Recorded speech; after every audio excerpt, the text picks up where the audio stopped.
Okay, by the end of this video, you're going to understand everything that actually matters when it comes to building muscle, shredding fat, so you can get Hollywood jacked with the energy of a rock star. I'm leaving no stone unturned, literally just giving it all away. What I've learned over the last decade, 12 years to be exact, in my own trial and error with this health and fitness game, but also with working closely one-on-one with other clients over the last 3 years. I know what it's like to, in the beginning, not really understand how to eat. Like, what about calories and macros? Do they even matter? Like, what are micronutrients? How do I actually train? Like, how do I fit it all together? How does that apply to my given lifestyle? I've made every mistake in the book, and I've learned a lot of this stuff the hard way, which drilled all these concepts in my mind, and I just want to give you away all the shortcuts. This all falls under the umbrella of what I call anabolic priming. So this full training, which is going to go pretty long, is just going to be nutrition and training explained. And again, this is like all that matters. Forget everything else that you think that you know. This is what's actually going to create results. As you can see, I didn't just get my physique out of nowhere. I was super skinny growing up, put on like 30, 40, almost 50 pounds of muscle. I've got some other clients that have lost body fat, gotten shredded, lost their first 30 pounds of muscle. I got plenty of other testimonials on my Instagram page if you want to go check that out, at Garrett_Salem. But just to show you this so you know that I know what I'm talking about. And, as far as testosterone goes, like this whole anabolic priming thing, the idea is that you want to prime your reproductive hormones, things like testosterone, DHT, even your thyroid hormones, dopamine, stuff like that, raise that, and in a simultaneous fashion, lower all of your stress hormones. So stuff like cortisol, adrenaline, estrogen, prolactin, all the things that are antagonistic to your thyroid, which really controls your metabolism, and all the other things that are going to affect your energy, your vitality, your brain power, your mental focus,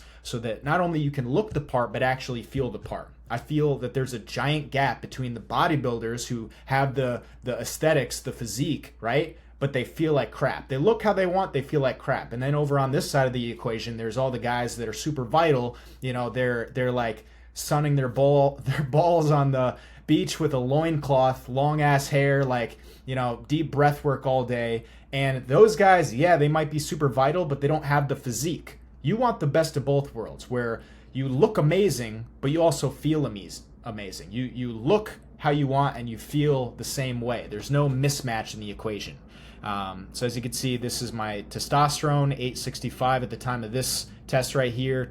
Free testosterone was 18 at the time. This is my physique. If you want updates on these things, go and check out my Instagram again. But again, guys, this is just the stuff that I have figured out the hard way over many years of trial and error. I remember the first time that I figured out calories and macros. We're going to go through that. And that got me pretty far. Like in the beginning of my journey, the first 3 years, I didn't have the physique that I wanted. I gained some weight, like 30 pounds, but I still didn't have that definition. I became a bigger version of my unimpressive self. I start tracking calories and macros, get shredded pretty much in a matter of weeks. And that was awesome. Like calories and macros was a big breakthrough for me. But I also saw how that wasn't the only thing that mattered, because if you forget all the other things that are included in this health and fitness game, you're going to destroy your energy, your vitality. And if you're only focused on the macros and not the micros and all these other things that go into how your metabolism works, you're only focusing on the metrics, right? So you only focusing on calories and macros when you have like a crap metabolism, and not trying to boost that higher so that you have more energy production to work with, right? Like, think about your metabolism as how many calories that you're burning on a given day. I think this is one thing that a lot of people don't really understand. It's kind of tough to wrap their heads around. But if you have a low functioning metabolism and you're just trying to focus on calories and macros to get shredded or whatever, like you have to eat less and less calories compared to somebody that has a high functioning metabolism, right? But you have to be aware over like where your metabolism is functioning at. You can't just go off these broad examples that people, these broad calculations and formulas that people come up with and pull out of their ass, because there's no telling what your metabolism is functioning as, right? You might think that you have a low metabolism, but you're just eating too much. You might think that you have a high functioning metabolism, but you're not eating enough, right? So a lot of this in the beginning is trial and error to get some awareness and know where your metabolism is, and then undercutting that to get shredded, and then building on top of that over time, adding in a surplus of calories so that you get bigger and stronger and can add muscle to your frame without overdoing it to the point where you're gaining body fat. And then, just keeping it really conservative until the point where you don't have to track calories and macros anymore. Because I went through that whole rabbit hole too, right? Like in the beginning of my journey, I figured out calories and macros. I made that like my God, my idol. I literally every day was tracking, talking to people about it. People were probably sick of me because I was like making it my personality. And after a while, it gets so dreadful, so tedious, so mind numbing, and it just fries your brain because you're burning up all this mental capital trying to build a puzzle or like do a big math equation every day when that's not what you want to be focused on, right? You want to get onto, you want to focus on bigger and better, more important things in your life than your physique or, your body fat percentage, how much muscle mass that you have, or like how crappy you feel in the morning. I remember what it's like waking up in the morning, looking in the mirror and seeing in my physique, right? Like I'm not happy with how I'm looking. And you carry that into your day, right? Whatever your job is. I've done this as a construction worker, and I've also done it, selling life insurance and being a manager in a life insurance company and having a team that was looking towards me to inspire and motivate and lead them. And if I'm not bringing the energy or that proper mindset to the field, I'm not going to be able to play my part in the equation, and other people are going to suffer because of it. So this is not just about you, it's about the people around you, right? And if I was bringing that bad energy into my day, it was just destroying my day. I get home at the end of the day, had a bad day at work, I'm going to sleep thinking about it, I'm dreaming about it. The cycle repeats itself over and over and over. And I know how disorienting it is that there's like no freaking there's no consistency in what all these different gurus are talking about. There's like the keto guys, there's the people that are saying you can't eat any carbs, then there's people that are like, oh, you need to eat really high protein. Then there's the people that are like, calories don't matter. Then there's other people that say, oh, calories do matter. You need to be tracking all the time. And then there's like the workouts, right? Like, is it the David Goggins thing where you're beating the crap out of yourself, mutilating your body 24/7 just to keep your energy expenditure high enough so that it doesn't matter what you eat? Or is it like, a really minimalistic plan where you're only working out like once or twice a week? I find it's kind of in the middle a lot of the time. A balanced diet is key. And there's a moderate training program that I want to go through with you. But again, everything that I'm going to show you goes back to nurturing your hormonal health so that you can prime these reproductive hormones that'll make you really jacked and really lean, but also super energized. Like I always say, energy of a rock star. You don't want to just look pretty. You want to be like a really effective person, really productive person. Because back in the day, when I had gotten shredded with the calories and the macros, and like, my training was on point at that point in my life, there was a point where it didn't make up for the lack of energy, all the brain fog I had, for the anxiety and the depression, and all the weird inconsistencies in like how I was feeling, and just not being able to carry myself through the day in a way that even really made an impact on the people that I was around, like my coworkers, my clients that I was hanging out with, right? But also my family. If I was super shredded, a lot of the time my mood was horrible, which nobody wants to be around somebody that has a horrible mood. You just end up being like it's contagious. They feel whatever you feel. So again, this is about making sure that your head is on straight. If your physique is not in check and your hormones aren't balanced out properly, you're not going to be able to think straight. You're going to be more susceptible to getting psyoped, and life is just going to be a nightmare because you're just trying to survive throughout the day. You want to get to the point where you're not just surviving, but you're thriving. This should amplify every other part of your life. I'm a testament to that. I've got plenty of client testimonials on my page that are a testament to that. I want you to be a testament to that. So let's dive into it. Enough talking, long introduction, but let's get into it. So nutrition. I want to just start off by talking about calories. I know if you follow me on my Instagram or even in my YouTube, I'm always talking about, hey, you want to get to the point where you're not tracking calories. That doesn't mean that you shouldn't be aware of like what calories are and understand them, at least at a basic level. Eventually you'll get to the point where this doesn't even matter, and that's going to come with consistency, but also just like in the beginning, awareness until you get that unconscious competence. So let's talk about calories explained. Calories are nothing more than a unit of energy. You're consuming calories when you eat or drink, and you'll burn calories by existing and moving. Our daily caloric intake will vary based off the current state of our metabolism, our activity level, and our goals at that time.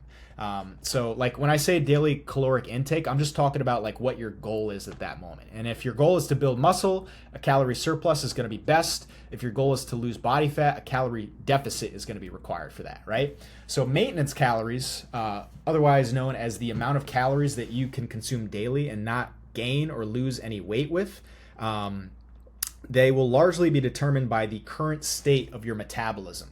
So when I'm talking about your metabolism, I'm talking about whatever amount of calories that you're burning on a day-to-day basis. If you have a high functioning metabolism, your thyroid is thriving, and you have like great metabolic health, you're naturally going to have a higher metabolism. If you are really stressed, really, slow moving and not really thriving, you're experiencing a lot of metabolic dysfunction, your metabolism is usually predicted at a very low level, and that is synonymous with or correlated with just being a crabby jerk, or not having the mental clarity that you want, not being able to articulate yourself on a day-to-day basis, or just plain not being able to control your physique at any point throughout the entire year. And this is all just focused on, hey, how do I get control over my physique so I never have to rely on anybody for my appearance ever again the rest of my life? And so to continue to state this, the average active person will burn roughly 15 calories per pound of body weight. This isn't an exact formula. Like it's subject to some error. There's a margin for error, but just keep that in mind. A less active person with a slower metabolism might only burn like 13 to 14 calories daily, or even less than that. But a highly active person with a high functioning metabolism might burn like 16 to 17 calories daily or more. So another way to think about this too is like, are you a really slow moving person, like a really calm person, or are you like really fidgety? This is why you'll see like crackheads are often like really, really lean. It's not always because of the amount of food that they're eating, but they're like moving around so much. It's that non-exercise activity. Can't remember what the T is in that acronym NEAT. But you writing something down on a piece of paper, that's going to be burning calories. What I'll say though, do not guess the state of your metabolism. Take action and reflect. Do an experiment, and we'll get into how to do that. So weight loss will occur when you undermine your metabolism, right? So like, let's say your metabolism is here, and your maintenance calories, you need to bring the calories that you're eating every day under that amount. So this could be your metabolic function, also your energy expenditure, and pretty much just like how anabolic you are on a day-to-day basis, right? You'll hear me say that again and again and again. So again, this is referred to as a calorie deficit. Weight gain will occur when you exceed your metabolism or your maintenance calories, and this is referred to as a surplus. So again, metabolism is here. You need to exceed that metabolism so that you can be in a surplus, and these extra calories will be added as either muscle, lean mass, which could be water weight and glucose, or body fat if it is too over the top. And we'll go into that. So fat loss will occur if we can maintain our strength and hit our minimum protein requirements within a calorie deficit. So again, we'll get into macros in a second, but protein, fats, and carbs, they make up that calorie count because proteins, fats, and carbs, they're all made of calories. But we need to maintain our strength to give our body a good reason to hold on to the muscle that we do have, and hit the appropriate protein intake to make sure that we're able to rebuild the muscle tissues that we're thrashing up in the workouts. And then obviously the other deficit in calories will be stripped away through body fat. Muscle growth will occur if we can combine a calorie surplus with progressive overload, adequate protein and carbs. And progressive overload just means that you are consistently adding more and more mechanical tension to your physique in specific areas over time. So this is like one week you do 100 pounds on bench press, the next week you do 105, the next week you do 110, and so on. We'll talk about that in the training portion. So again, cutting calories, multiply your current body weight by 10 or 12 and eat that amount of calories daily. That's just a rough estimate of what you could do if you're burning, 15 calories per pound of body weight. But even if you have a lower functioning metabolism at like 13 or 14, multiplying it by 10, I've found with my coaching clients, is usually an easy way to at least get on the track of what a calorie deficit would be for you. Now, bulking calories, you'll take your maintenance calories on rest days and you'll add an additional 500 calories on lifting days or on all days. It's kind of up to you and what your coach or you decide for how you want to go about this thing.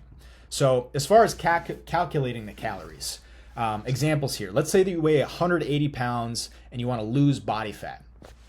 Eat 1,800 calories daily. That's a good starting point, right? And we'll talk about how to adjust that as time goes on to make sure that we're actually achieving what we're setting out to do so.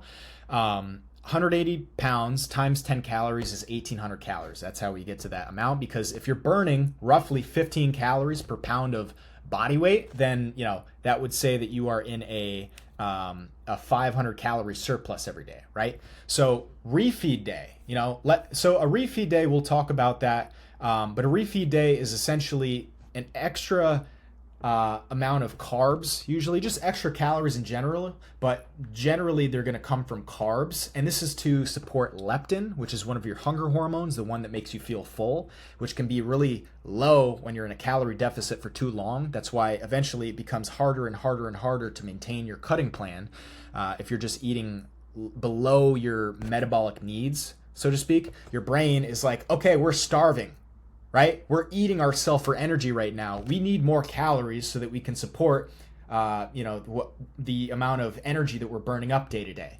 And so your body sends signals to your brain, which send hunger hormones throughout your system, so that you'll actually feel hungry enough to eat food and make up for the deficit, right? So the refeed day can help keep that at bay. But it can also replenish your glucose and glycogen reserves in your muscles, which will be depleted when you're on a cut, right? When you first start cutting, you're probably going to lose like 3 to 5 pounds in the first couple of days. You didn't lose 5 pounds of fat in the first couple of days. Generally, it's just water weight and glucose. But this is why over time, you might start to look leaner and leaner and leaner, but you also might start looking flatter and flatter. And when I say flat, I just mean like your muscles don't have that puffiness because they're not full of glucose. So again, the refeed day, which is pretty much what has evolved into a cheat day, which doesn't exist. Get that word out of your head. There's no such thing as a cheat day. That creates a bad relationship with food. Don't even think about it like that. But a cheat day is an uncalculated and an uneducated amount of extra calories on what should be a refeed day, right? It has evolved into a cheat day. So your refeed day might be an extra additional 600 calories, mostly from carbs. It could be like 2,400 calories on 1 to 2 days out of the week. With my clients, I at least do 2 days out of the week because we're doing a 3-day-a-week workout plan. Generally just Monday, Wednesday, Friday. And that's like an upper body, lower body, upper body plan. So if I was going to do 2 days a week, I would have it on both upper body days. If I was going to do it once a week, it would just be on the upper body day, because your body wants to get rid of the upper body muscle, whereas your leg size and strength is correlated with your life expectancy. Now, if you weigh 160 pounds and you want to bulk, eat 2,400 calories a day, right? And on rest days, eat 2,900 calories on lifting days. So 160 times 15 is about 2,400 in maintenance. And right, this is just a rough estimate. And we'll talk about, I keep bringing that up, but I'll explain why that's important in a second.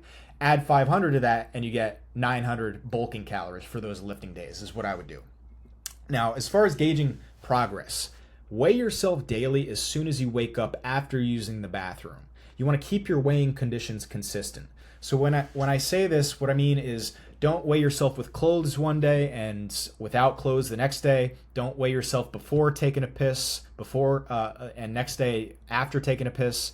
Don't take a dump one day and not take a dump the next day.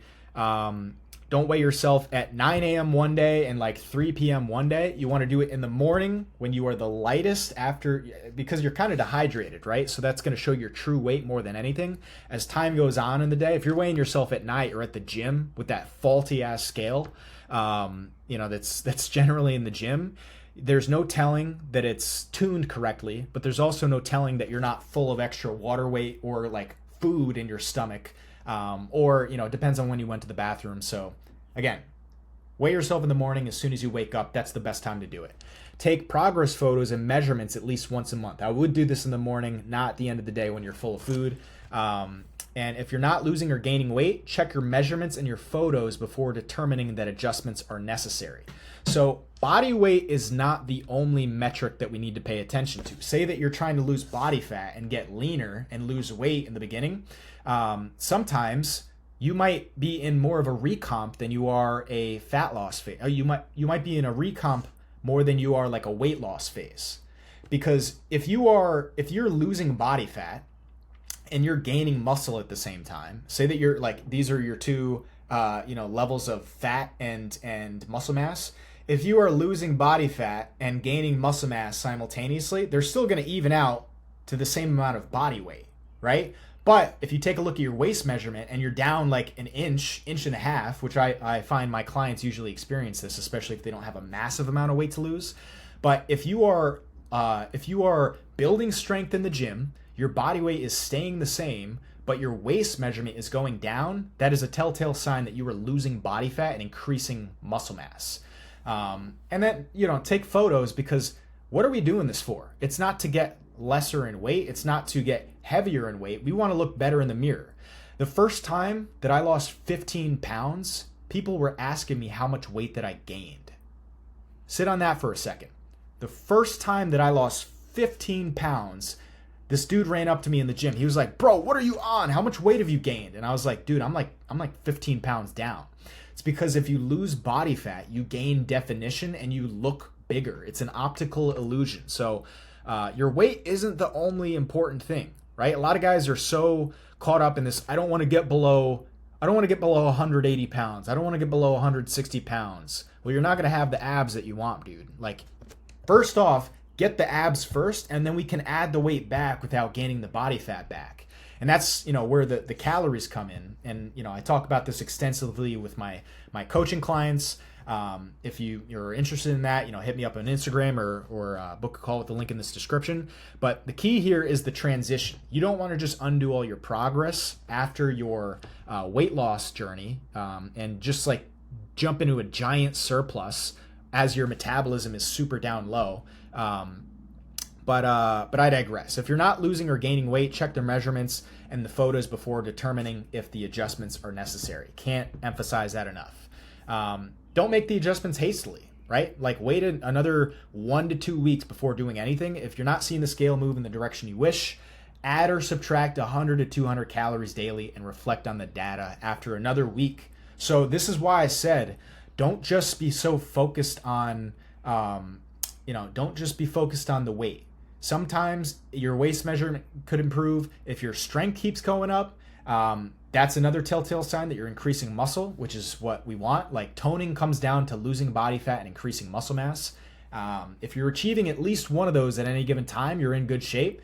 But again, if you're not seeing the scale move in the direction you want and things are going well and you've got room to add more calories or subtract more calories without feeling like you're going to die or like you're going to spill over, then we can, assume that, hey, that body weight times 15 calculation probably wasn't on par with where my metabolism or my maintenance calories really are, right? So this is why I say action, reflect, iterate, or adjust, and then repeat.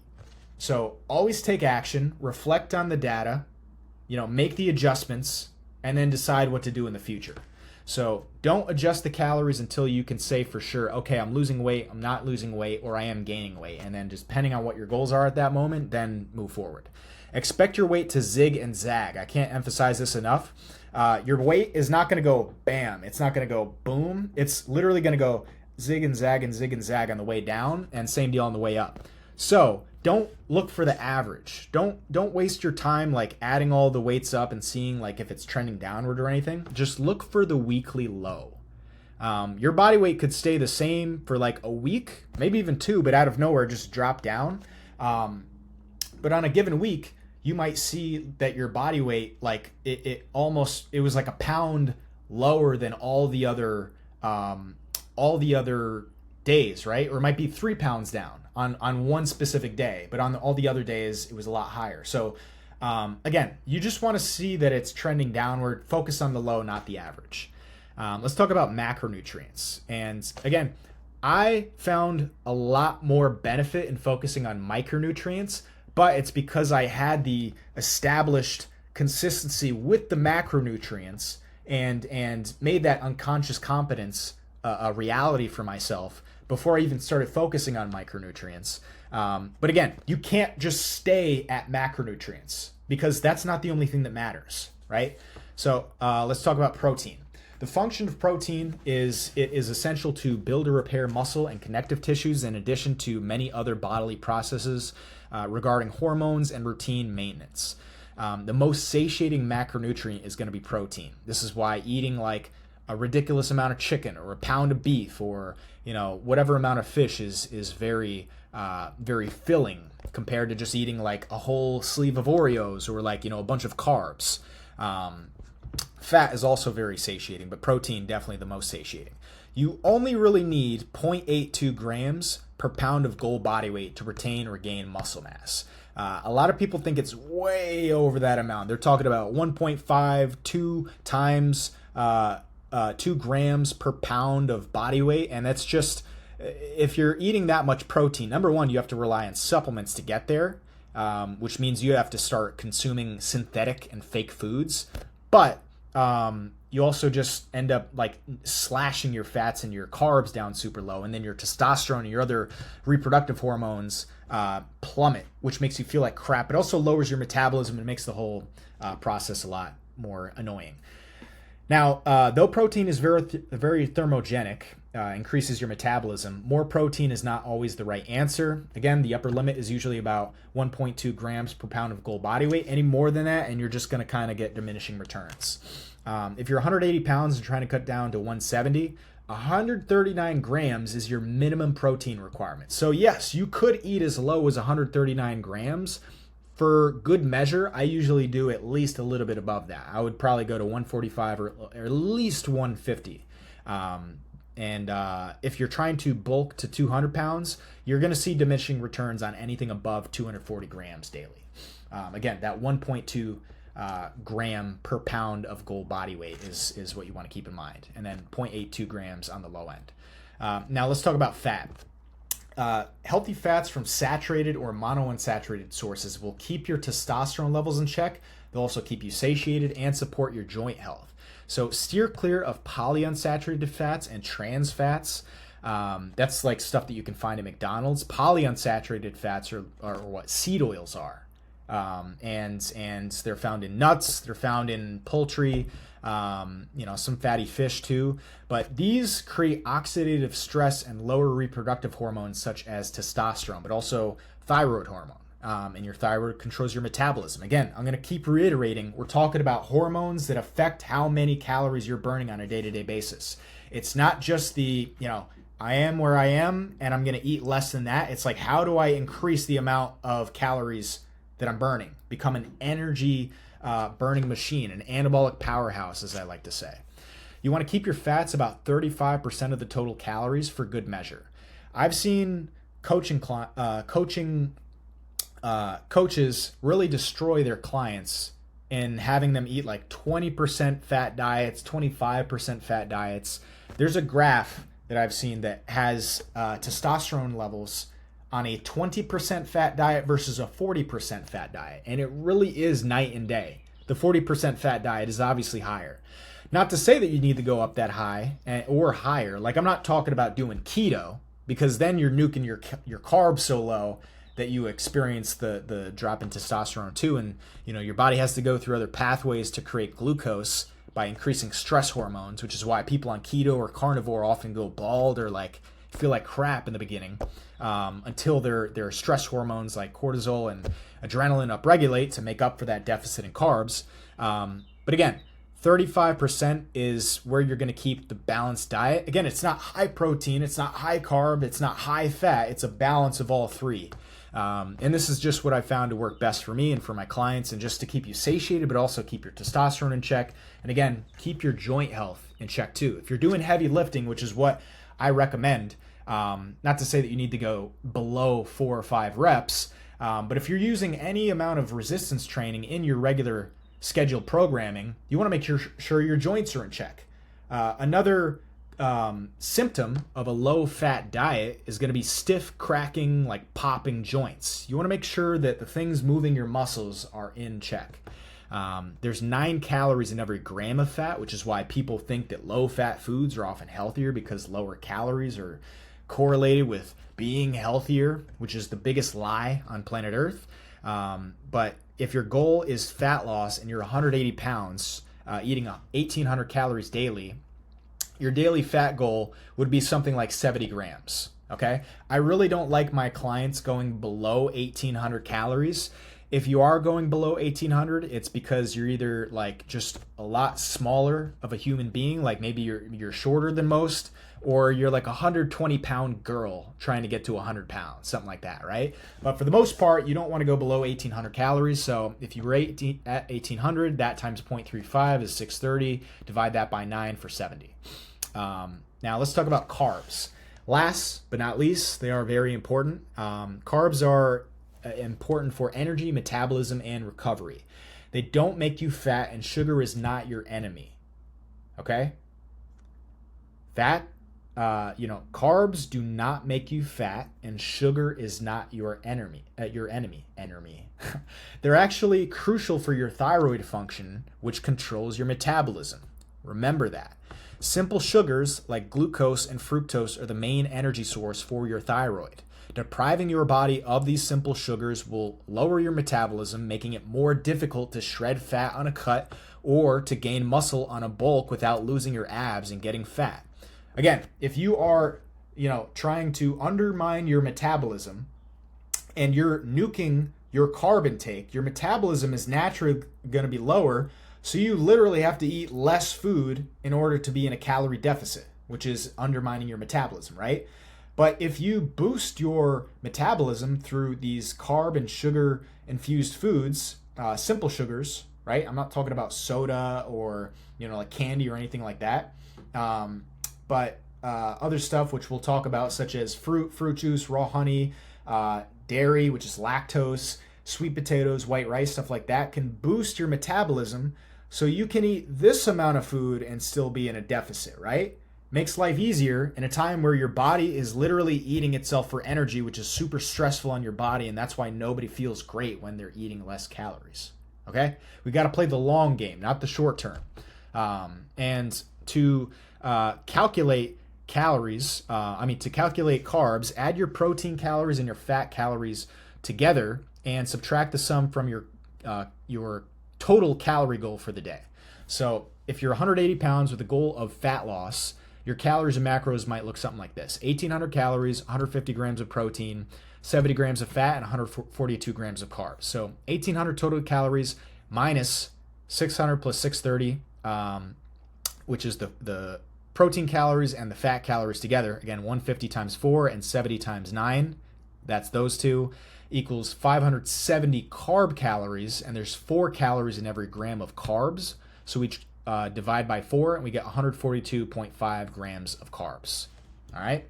So let's talk about micronutrients. Take all that I said with macronutrients with a grain of salt. It's very important. You need to be aware of how much food that you're taking in. The amount of food is important.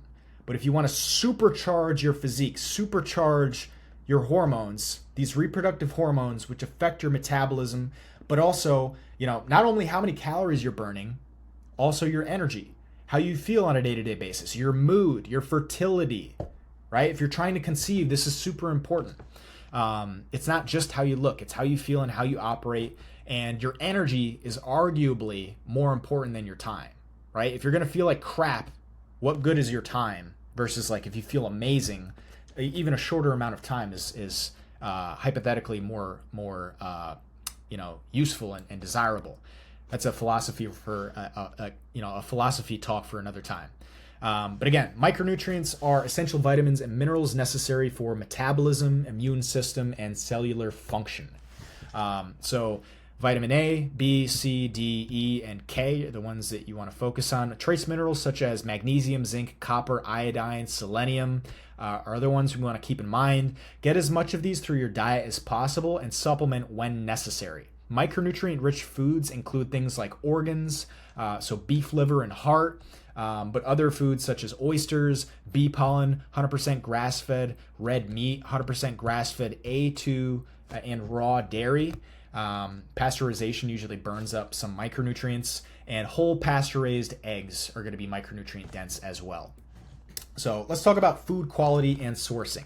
This is so important. If I've lost you in the metrics and like all this like scientific talk, pay attention to this if anything else. This is where people are missing the ball. This is what created the scenario where I could build like 15 pounds over the course of 6 months and get leaner at the same time. Why my energy went through the roof, my anxiety and my depression disappeared, and life just became gravy. Opportunities started falling into my lap. I became a lucky person overnight because my outlook on life completely changed, and it was because of my thyroid and endocrine function just became night and day, right? So let's talk about this. Consider your food's history. I don't think a lot of people do this. They just say, okay, chicken is good, not thinking about, okay, what was the life of the chicken and like where did this come from? Who had it before me? Stuff like that. So important questions. How old is this food? Who had it before me? How might this food have been tampered with, right? What was this animal eating or drinking?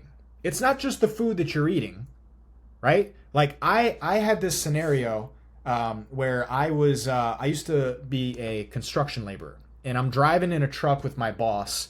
I'm riding shotgun, and I see a deer off in the distance. I'm driving by this airport up where I grew up, and I see this deer off in the distance, giant rack. I don't know what it was, big time. And because I used to hunt back in upstate New York, white-tailed deer with my dad, pheasant too, but in this scenario, I see a giant buck off in the distance, bunch of other deer, this one giant rack. I'm like, damn, wish I had my gun. You know, I like literally just joked about taking the gun out the window of the car, blasting the deer right on the side of the road. My boss, who's also a hunter, is like, yeah, that'd be nice to have over the mantle, but you definitely wouldn't want to eat that deer. And I was like, what do you mean? Like, we're hanging around an airport. What are you talking about? He said, this used to be a dump. They built this airport on top of a dump. So at a dump, there's all sorts of chemicals, toxins, and God knows what else pouring into the earth. It doesn't just disappear, right? That chemical is in the soil, which other plants arose from, and now that deer is over there eating those plants. That deer is probably going to have babies with like 3 heads or something, right? And it just made sense to me. I was like, okay, whatever the deer is eating, that when I eat the deer is going to go into my body. That made a lot of sense to me. I hope that, made a light bulb go off in your head. Again, I'm trying to create as many of these aha moments, these light bulb moments where you start to realize what actually matters when you're choosing what to put in your body every single day, every single week, every month, and over the course of many years, which reflects what your health is. And you'll start to see in the people that you spend time with at work or at home or your friends and family, people you see on the internet who are experiencing these miraculous health problems, it starts to make a lot of sense, okay? Keep listening. Was this animal injected with anything, right? Vaccines, like antibiotics, growth hormones, any of that stuff is going to go right into my body. What was this sprayed with? Okay? Were these crops sprayed with anything? Just because it's organic doesn't mean that there weren't pesticides sprayed on it, by the way. Or I don't even know what organic means anymore. It's kind of lost its value. But you got to keep these things in mind. You're shopping at a specific grocery store. You're getting this produce from somewhere. And you got to be on top of, okay, where is this stuff coming from? I need to be on top of this. What was the quality of the soil? This is so important. This is so important. And it doesn't really click for most people what I'm talking about. You don't get nutrients from the food that you're eating. It's from the soil. Okay? If you're eating if you're eating beef, okay? The efficacy or the quality of that beef is largely determined on the feed, right? So if that cow is eating corn and soy, that's not going to be great beef. But if it was pasture raised beef, that's going to be even better. If it was regenerative agriculture, that's going to be even better. Okay? Because a lot of these people, they might be, giving you grass-fed whatever, but it's coming from bad soil. Where farming the soil over and over and over, if you ever look into farming and like the do's and don'ts, you can't just keep pounding one field for years on end. That's why you'll generally see like a farm will raise crops in one specific area for a certain amount of time, and then they'll give it a break. Okay? They'll give the time for the fertility of that soil to regenerate, and they do whatever they do to do that. But this is something to keep in mind, okay? What was the quality of the soil of, maybe it's not the beef that you're thinking about, but okay, like the fruit, the vegetables, the whatever, like that was coming out of this soil, okay? Were there chemicals like at the airport where that deer was grazing on the grass that is now going to be in that deer, and if I shoot the deer and eat it, it's going to be in me, okay? And back in the day, it makes a lot of sense when you think about it. These Native Americans, these farmers, these nomads, whoever that started eating these cattle or whatever the animal was that was grazing on these pastures, we knew that we can't eat the grass and get the nutrients ourselves, but the cow has like 2 or 3 or however many stomachs, and they can process the micronutrients from that soil. And that's how we were able to like filter the grass through the cows, whether it was their milk or their meat, and inevitably we end up with the benefits of it, right? So big rant, but I hope that made some sense. Has it been heated up or frozen? Okay, if you're drinking milk, was it heated up and like destroyed in terms of nutrients or enzymes? Was the food frozen? Was the probiotics in this food like frozen and murdered? Would I feed this to my own child? I think this is something to keep in mind. And if you are a father or a mother, like maybe reconsider what you're feeding your child, okay? Because they have no autonomy over what they're eating. They're just going to eat whatever you're giving them. And if you're not a father or mother yet, think about what you would feed them. You'd probably want to feed them the highest quality, most nutrient dense food that they could possibly eat so that they grow up to be big and strong. You create literal super babies. I'm going to be doing that. I'm going to have some like tall ass jacked Einstein type kids because of the food that I'm going to feed them. All right. So key takeaways: be highly discriminatory over anything that you're going to consume regularly. If you eat junk food once, not a big deal. Just like if you go and work out once, you're not going to get jacked. You're not going to die if you eat food, once in a month or a year or whatever. Multiple times a week, that's not infrequent, okay? So think about what you're consuming regularly and be highly discriminatory and like meticulous about that. Be deliberate about every health decision, good or bad, okay? Enjoy being locked in just as much as you enjoy being locked out. Okay, you don't have to be on top of the diet all the time. And when you do go off of your diet, don't beat yourself up over it. All right, don't be all doom and gloom if you didn't have like pasture raised whatever. You're not gonna die. Don't be a seed oil psycho out at the restaurant. Don't forget why you're out to eat. Don't forget like what actually matters on any given occasion. You can be a freak about your food when you're at home 2 p.m. on a Tuesday. But don't make your grandma who just made this meal with love feel bad about like the potential negatives of the ingredients that she's serving you. Okay? If your wife is creating a dessert for you or whatever, don't bug out. Like eat the birthday cake at the birthday party, but you don't have to crush a whole sleeve of Oreos when you're at home alone. But if you are going to do that, own it, right? Own every decision. Always strive for a positive balance in your health bank account. And this goes back to what I said. Try to do the right things more often than not, But keep in mind how often that you're doing the wrong things. There's this fallacy that people will improve their health or improve their income or improve their dating life or their life outcomes in any area. They can keep doing the wrong things as much as they are if they just keep doing more of the right things. And that's not how it works. A lot of this is about subtraction. Okay? Most of the benefits that you're going to experience in your health is by not jamming a bunch of poisonous stuff that's going to lower your reproductive hormones in your gullet. Okay? Your body wants to produce high testosterone. You just got to get out of its way. All right? But always be thinking about, okay, is this helping me or is it hurting me? And more times than not, you want to be doing the stuff that's going to help you. Beware of orthorexia. Rigidity is a recipe for disaster. So again, what I was saying is just like, don't be a seed oil psycho out at the restaurant. Don't be wasting your time getting up from the... I saw a creator talking about, yo, if I see on the menu or I hear from the waiter that they got seed oils, I got to bounce. And he'll literally get up and leave. Right? Like what are you doing at the end of the day? Choose where you're going. Yeah, maybe if you're walking down the street, you can be a little bit more deliberate like that. If there's more options around you, but don't be virtue signaling like a vegan at the restaurant, like telling the way, like making a big deal about it with the waiter. Like I don't know, rant over. Your farm is going to be the number one place that you want to search for food, right? There's always a spectrum on health, and like you could even think about this as far as like each food individually. Take red meat, for example. Over here, hot dogs and bologna. On this side of the spectrum, 100% grass-fed organic ground beef, right? You want to be as far over here as you possibly can. Your farm is going to be over here. The next step over would be a local farm.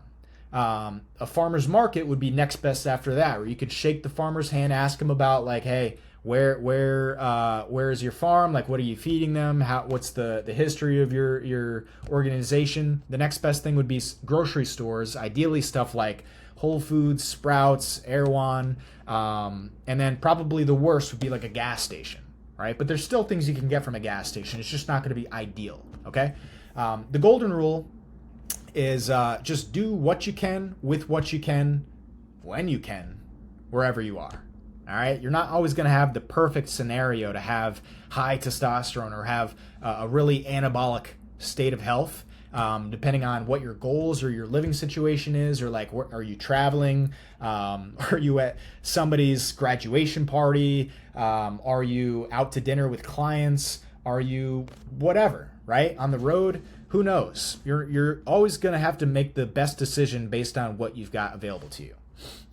So let's talk about some anabolic foods. This is the bread and butter. This is what a lot of people come to me for. So some of my favorites, and these are just the most micronutrient dense foods that you can really find.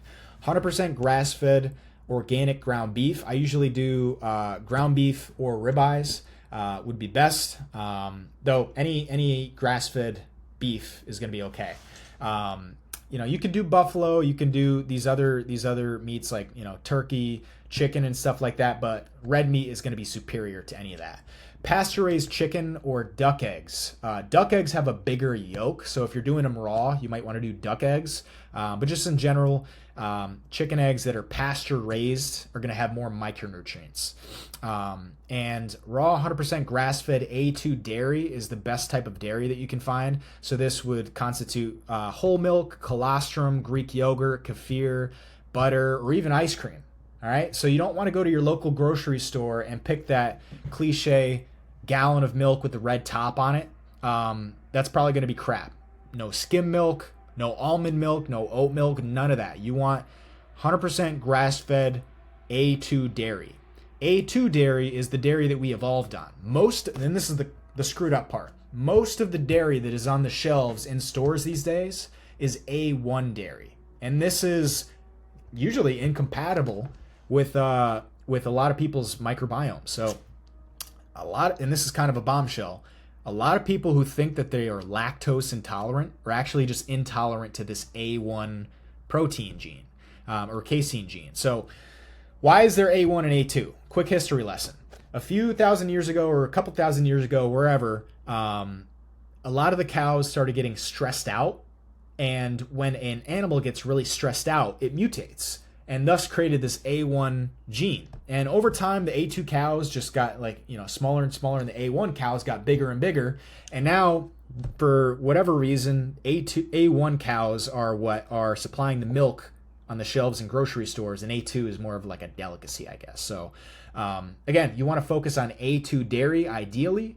100% grass-fed would be ideal, and then if you can, raw would be better because it's more micronutrients, it has more enzymes and probiotics, which are going to agree with your gut microbiome. Think of pasteurizing milk as pasteurized milk, drinking that as mixing water and oil. Okay?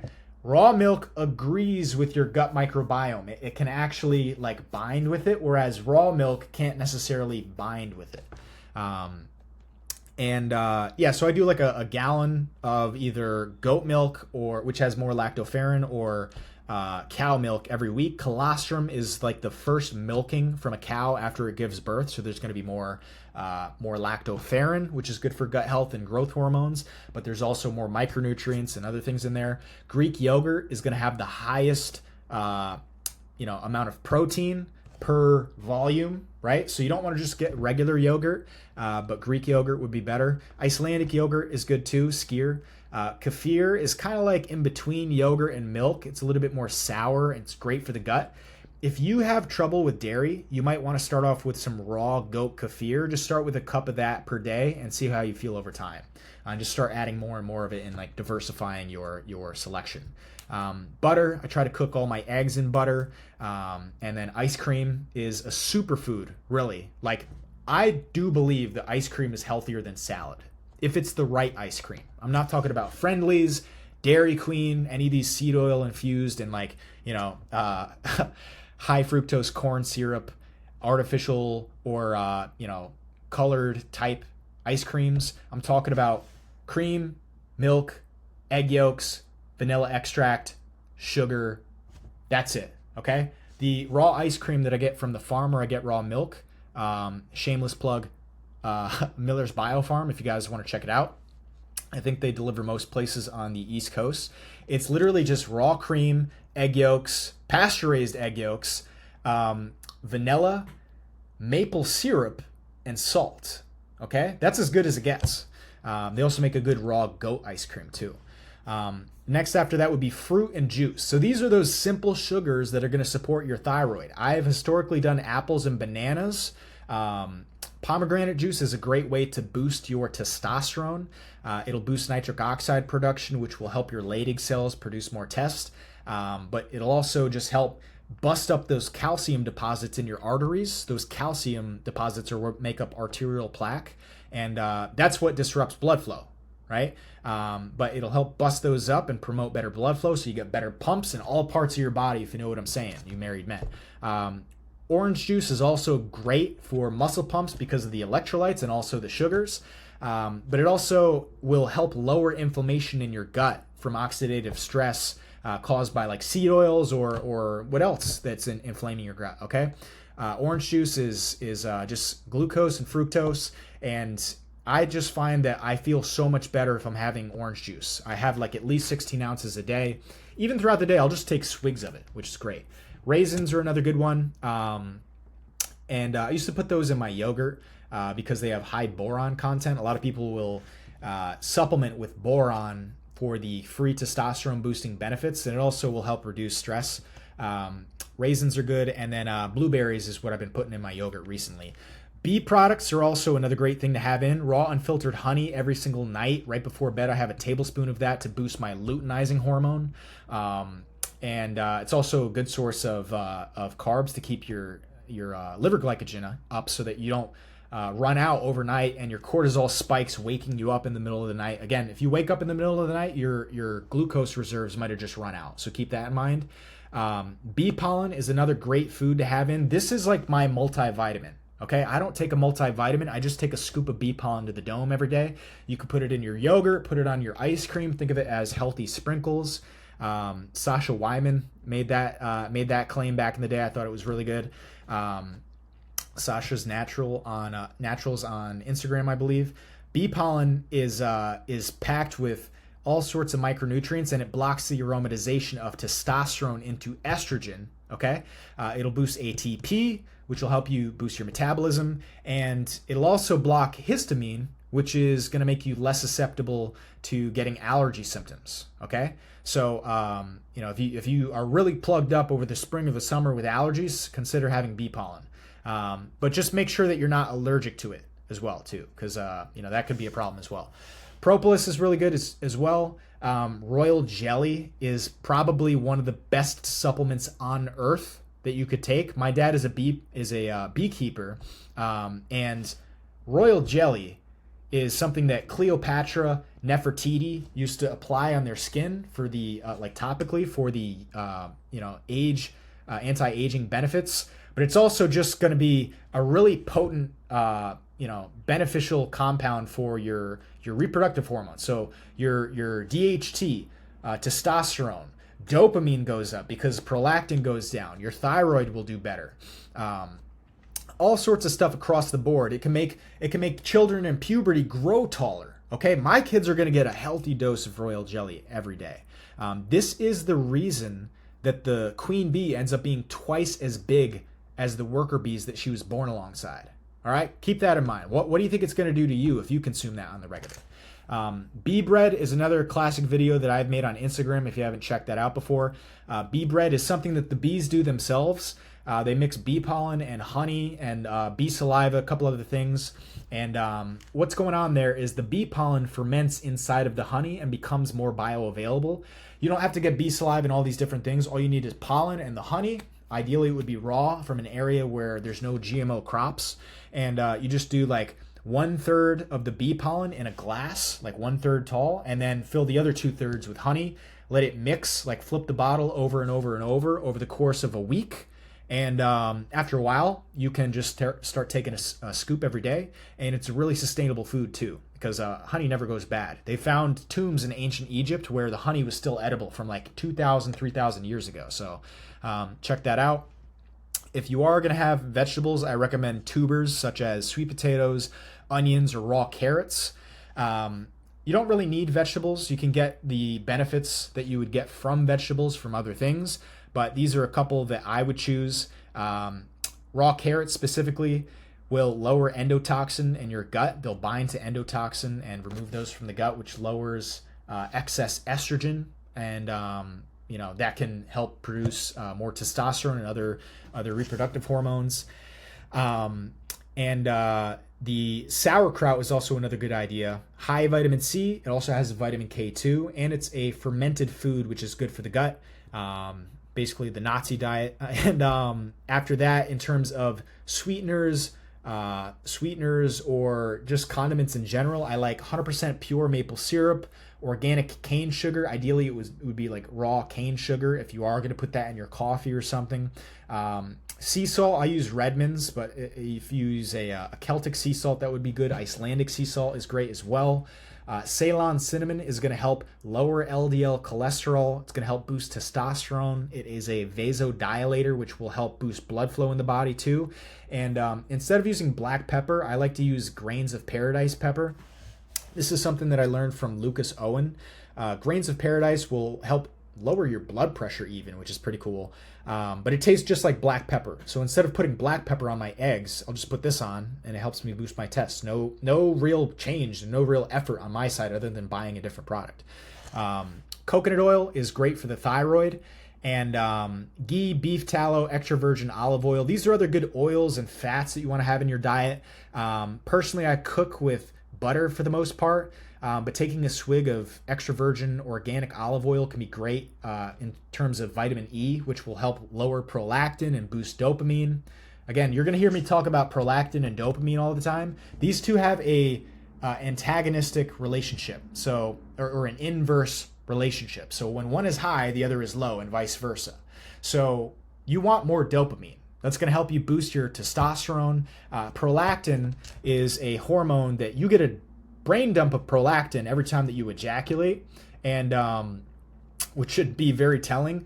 When you ejaculate and you get this brain dump of prolactin, why do you think you feel lethargic, slow moving, brain fog, and like Yeah, you feel good, but it was because of that like massive pump of dopamine that you got right before that. And if your prolactin is too high all the time, then you have no drive, energy, motivation, or focus, and you become a very sad boy. So you want your prolactin low, your dopamine high. Vitamin E can be great for that. Coconut oil is great for the thyroid too. And if you want, this would be great for your dental health as well. People do oil pulling with coconut oil to degrease the teeth, so to speak, and it's antibacterial for your mouth, I believe. Birch tree water. This is a great source of magnesium. This is something that you're just as we use the cows to filter to basically filter the micronutrients from the soil. We're using trees to do the same thing. Like the rainwater falls into the ground and then the tree acts as a filter to gather up all the micronutrients and then puts it into a substance for us to consume, which is the birch tree water. So maple tree water is another good thing too, which people will take the sap and turn it into maple syrup. But birch tree water is a great source of magnesium, which can be great for sleep, just everything in the body. Your skin, your teeth, can help you relax muscles, especially if you're doing heavy lifting. Another thing that I would highly recommend for sleep would be beef gelatin powder. This is probably the most potent source of collagen in the world. Okay, a lot of people will take these collagen powders or they'll supplement with glycine. You want to be as unprocessed as possible. Remember, it's a spectrum. Remember that red meat example? Hot dogs and bologna, 100% grass-fed or organic ground beef. In this case, it would be like glycine, then there's collagen, then there's beef gelatin powder, then there's like you're eating all the cartilage, the bones, and like the in-betweens of the muscles of whatever animal that you're eating, and ideally it would be grass-fed. So I get 100% grass-fed beef, bovine gelatin powder. You can check out my Instagram for my recommendations on products like these. But I'll just pour I'll do 2 to 3 scoops every single night in some hot water before I go to bed. You can make gelatin cubes out of this if you want to, but this is going to repair your gut lining. Like the glycine will be great for leaky gut if you have that, but your gut lining will be better, which will make everything in terms of digestion better, meaning that your nutrient partitioning improves. Protein goes where it needs to go. Carbs go where they need to go. Fats go where they need to go. And everything just starts transforming from the inside out. And your hair, your skin, your nails is going to be 10 times better. A lot of the times people will try to apply things topically for skin health. Like royal jelly actually does work. But if you are somebody that constantly is dealing with skin issues, think about the gut, okay? Your gut is your skin. They are connected. Your gut is also your brain. There's a lot of things that are connected in the body, but if you want to improve testosterone, you want to improve your skin, your hair, your nails, focus on the gut and getting collagen or collagenous foods at the very least in your diet. So let's talk about a full day of eating. How do we take all those anabolic foods and actually put them in a top to bottom, I wake up until I go to sleep fashion? Usually I wake up and I'll chug like 24 ounces of like Mountain Valley. And that could be me just chugging like 10 to 15 gulps and then going downstairs and doing my Santa Cruz Paleo electrolytes and 8 ounces of water. And then I'm good to go in terms of water. That way I'm hydrated before I have my coffee. A lot of people that are slamming coffee in the morning to wake up, they're just dehydrated. Okay? If you get hydrated, your coffee's going to hit 10 times more, or you just won't need the coffee at all. Okay? But I still do intermittent fasting until the afternoon. It's a practicality thing and a productivity hack, if I'm being honest. Black coffee with shilajit. I use base supplements. Shilajit can boost your testosterone, your DHT. It basically just remineralizes your body, and it also has a compound called fulvic acid in there, which detoxifies your body from heavy metals and other things that will just nuke your reproductive health. Every day I do something called the gut bucket. So I'm pretty notorious for this on Instagram now. This is half of my protein for the day. This made my life a walk in the park once I quit protein powders about 3 years ago. So almost 4 years ago. So protein powders are synthetic, right? And why are we using protein powders? It's because, unless you're like 300 pounds, most people are using protein powders because they're kind of lazy with their diet.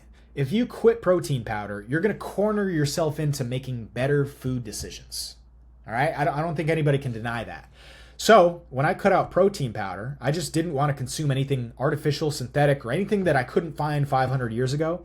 I started using non-fat Greek yogurt, which people will say stuff about why it's non-fat versus full fat. Obviously, full fat would be better, but I do this as a protein hack, if anything. But there's also the probiotics and the other stuff that I add to it adds, icing on the cake. Greek yogurt, if you eat the big tub, the bucket per se, it's like 80 to 90 grams of protein, depending on the brand that you get. All right. So if you know that you only need 150 or 160 grams of protein and you're eating 80 grams in one shot, half of 160 is 80. So that's half your protein in one shot. So later on in the day, I decide to have my caveman cereal, which is the other half of my protein, a big pound of 100% grass-fed ground beef. That's another 88 grams of protein. I'm at 168 without the cheese or any milk. So I'm already at my protein, and then I can just structure the rest of my diet around that depending on how many calories that I have left. Now, this full day of eating, this might look like a lot compared to what you might be able to fit in with your calories that you're just starting out with.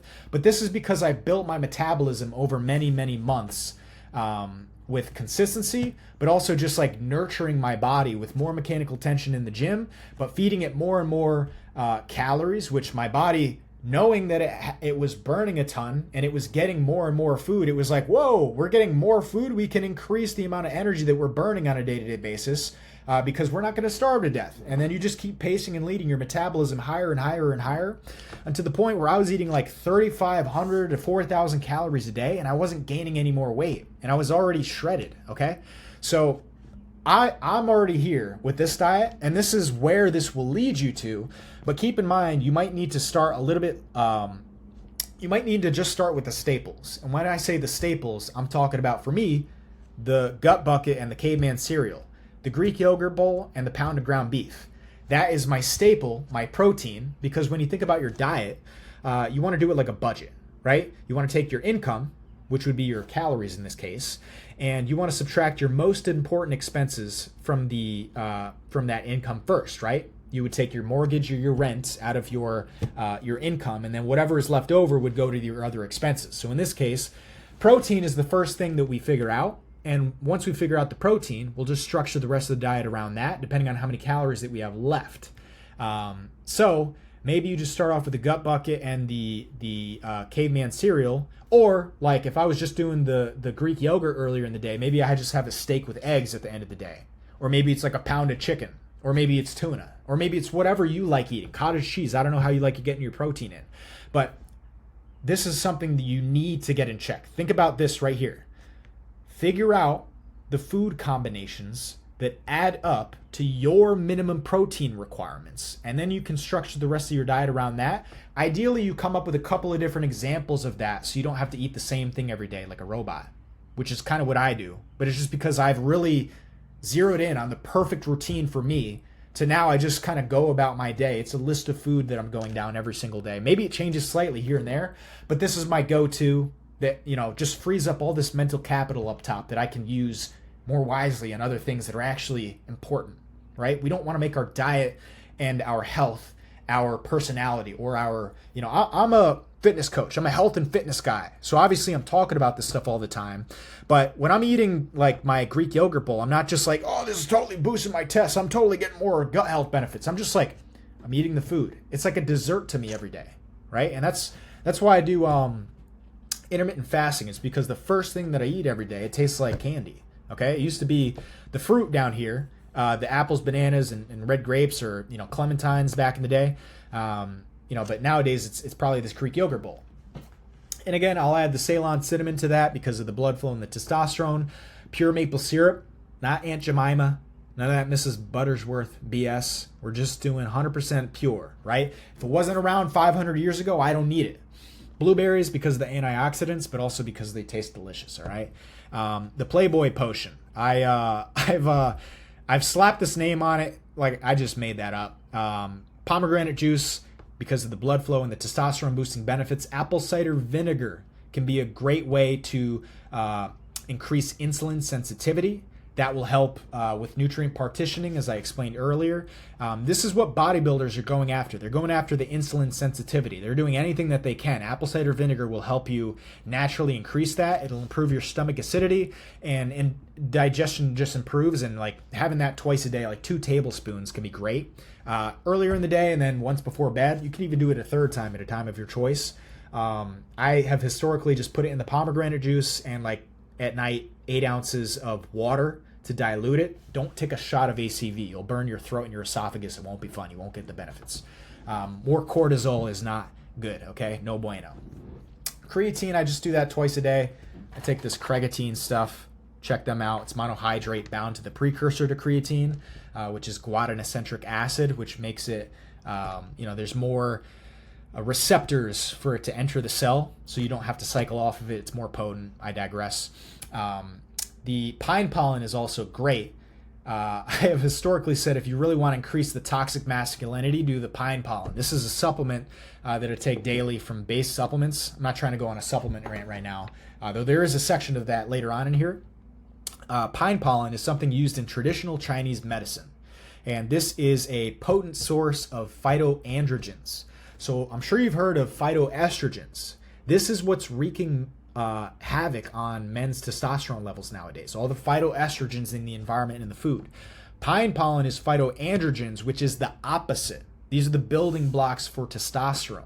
So consuming these are going to skyrocket your test, your DHT, all your growth hormones, right? And it's going to make sure that your metabolism is higher, you don't get sick, it's an aphrodisiac, all sorts of different stuff improves with pine pollen. You can get the powder, or the tincture is probably the most potent way to get it down. You just absorb it sublingually under the tongue, same way that you do royal jelly, ideally. Cold pressed organic orange juice or fresh squeeze would be ideal for the OJ Simpson, but if you could just get 100% organic juice, you're in good shape, okay? Don't freak out. Just don't do that Tropicana stuff, okay? No, none of this Minute Maid crap, all right? You want 100% juice, no additives, all right? Ideally organic, so you're not just drinking a pesticide potion. Fruit, again. Sweet milk, this is my favorite way to consume milk nowadays. Just add a little bit of maple syrup. The Caveman cereal, again, I like adding a raw cheese of my choice. You can do gorgonzola, you can do raw cheddar, you can do whatever. Goat cheese, doesn't matter. It just tastes better if I add some cheese in. I used to just do a pound of beef, but after a while it gets old. I've also put like sweet potato would be good, but I was going to say avocado in it. Avocado and some sea salt, avocado, cheese, and some sea salt. Again, you got to think about like how many calories that you have to work with. So if you have more calories to work with, add more foods in to make it taste better. But you can stylize these meals however you want to. I can make this gut bucket taste different depending on the seasoning, right? If I put honey in it and like bananas, or put in raspberries, or put in like cacao shavings, I put dark chocolate on it, right? Dark chocolate is great because of the flavonoids, which improve your brain, your brain health, all of the magnesium, which supports testosterone, all the blood flow benefits that you get from it, the copper that helps your skin. Cacao is great. Chocolate is awesome for that. It's also one of my favorite foods for orthodox fasting, on days that I can't consume animal products. But you can stylize these meals however you want to. That's how, like, you put on different clothes every day. You can do the same things with your meals to give it a different taste. Pasture-raised eggs before bed, breakfast for bed, you can't beat it. Having a source of dietary cholesterol is awesome, because cholesterol is the precursor to all of your reproductive hormones, okay?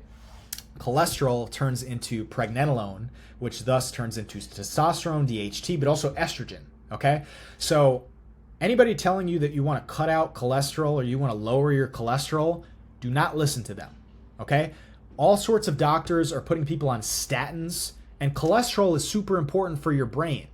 So why do we think that Alzheimer's all these diseases that occur in the brain are increasing when you're on these anti-cholesterol medications and stuff like that, right? It's all screwed up. The medical system does not have your health in check. They just want to keep you as a client forever until death, God forbid.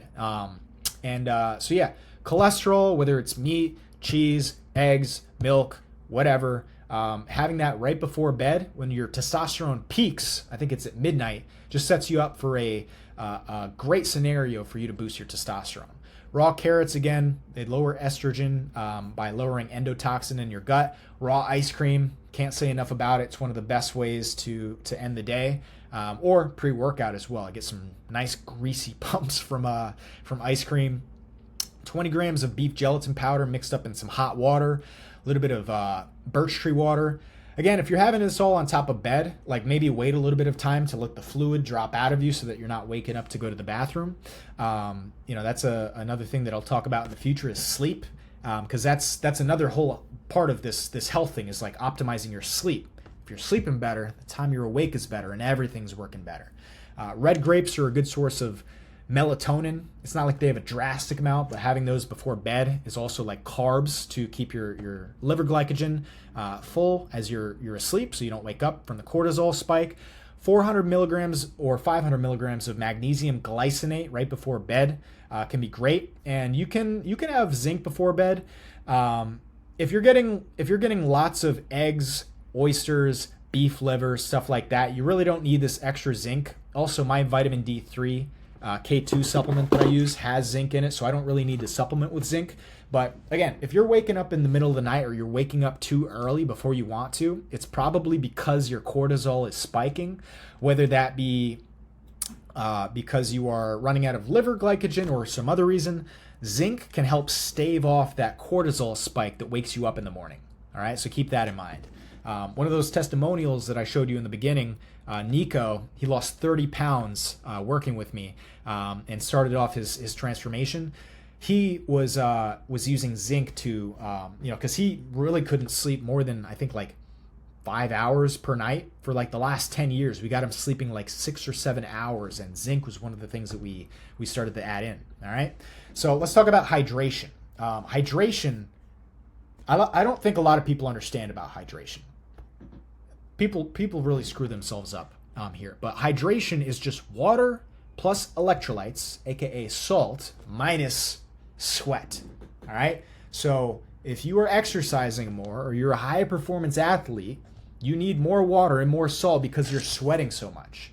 Now that doesn't mean that you don't need water and you don't need salt or that you don't need the sweat. It's an equation, all right? There's an economy in your hydration, just like there's an economy in your hormones. Your hormone economy is super important. That's why I always talk about lowering stress hormones and increasing reproductive hormones to improve your anabolic economy.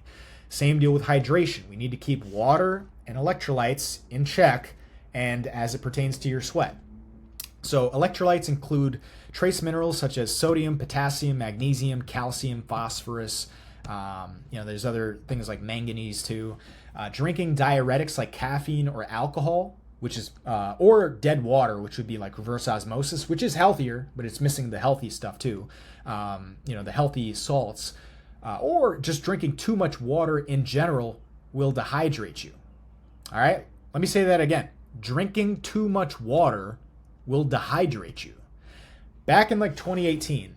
2019 also, I was just nuking my energy because I'm drinking like a gallon or 2 gallons of water every single day. At the time, I was a construction laborer, but I also continued this when I started getting into the insurance industry and I'm working in an office. Number one, you're just taking a leak every 20 minutes. It's destroying my productivity and making me antsy because I have to take a leak every 20 minutes. But it's also flushing out all these electrolytes and trace minerals, which are important for energy. Okay. Yes, you can get rid of all this excess water retention by drinking more water, but you need to have enough salt in your body, and you really shouldn't be drinking a lot of water in general. Okay, I'm going to get to another point in a second to expand on that. But dehydration can lead to low energy or low mood, brain fog, reduced strength, poor muscle pumps and circulation, cramps, and even less muscle gain or retention overall. All right, so this is how important it is. Hydrating through your diet is key. All right, that's why there's so much yogurt, milk, juice, all those different things in my diet. Stick to glass bottled mineral water, such as like Mountain Valley. Gerolsteiner is another one that has great mineral properties, and you just want to stick to those. if you are going to drink water, kind of, I mean, if you're at your house, having a reverse osmosis system is good and useful, especially like for washing produce or for mixing it with other things, like putting reverse osmosis water in a in a teapot and heating that up for my beef gelatin powder. That's cool. But as far as drinking stuff, like you just want to make sure there's some sort of salt in there. I don't want to beat a dead horse, so let's move on. So fruit, vegetables, juice, dairy, even honey, maple syrup, and even muscle meats can be hydrating, all right? Consider using an electrolyte powder upon waking, before and during your training sessions. And if you really feel like you have to afterwards, like you can do it after. But yeah, like when I wake up in the morning, the first thing I do is I chug this water and I go downstairs and I'll have my Santa Cruz Paleo electrolytes or my Mighty Salts in the OJ. And that'll get me hydrated before I even think about coffee. All right. And before and during training, because like when you're sweating, you're just like, really just depleting yourself of minerals, which are important for energy. Now let's talk about supplements. There's a lot of supplements that we could focus on. I could go down a whole rabbit hole. One of my mentors, Lucas Owen, is like the nootropics guy. If you want to learn about like a wide variety of supplements, I would look into him. Christopher Walker is another great resource for thinking about supplements. He has a company called Umzu, which I think that he has moved on from. His new thing is monthlies. But supplements are huge. But again, after these basic supplements right here, magnesium glycinate, vitamin D3, and zinc, after these, it's going to be more elective. Like, what do you want a supplement for? Is it more testosterone? Is it to get better sleep? Is it more energy? Is it more focus? Is it better blood flow? For what, right? Is it hair loss? You got to think about why you want a supplement. And again, don't forget about the word supplement. It's a supplement to your diet. Again, there are supplements which it makes sense to have in. Like you can get creatine through your diet, but who's to say that your stores are saturated through your diet? It just makes logical sense to increase that number with another 10 or 20 grams of creatine monohydrate daily, so that you're wired in terms of your cognitive abilities, but also you're not leaving any gains on the table, right? Same deal. You could probably get enough magnesium through your diet, but magnesium glycinate is a great way to make sure that you're knocking out like a light every night. And if you knock out like a light and you sleep like a baby and you stay asleep longer, everything that you're doing during the day is going to be better. Like the time that you're awake is going to be better, right? Like even if you were living in a tropical area, it would be tough to get adequate levels of vitamin D3. So it is beneficial for some to have a vitamin D3 supplement in there. And the reason I say that is because as you spend more time in the sun, you develop more of that solar callus, right? You get tanner and tanner, and the sun doesn't penetrate your skin as it once did as you were, if you're like me, who's like German, Irish, and Polish. I step out in the sun in March, the first time of the year when I can walk around with a shirt off and I look like a vampire, right? My skin is glowing. I look like I'm albino, like I'm sun bleached in SpongeBob or something, right? Vitamin D3, after a while, like after I look like I'm Trump midsummer, right? Now, like I don't have you should see my tan lines right now.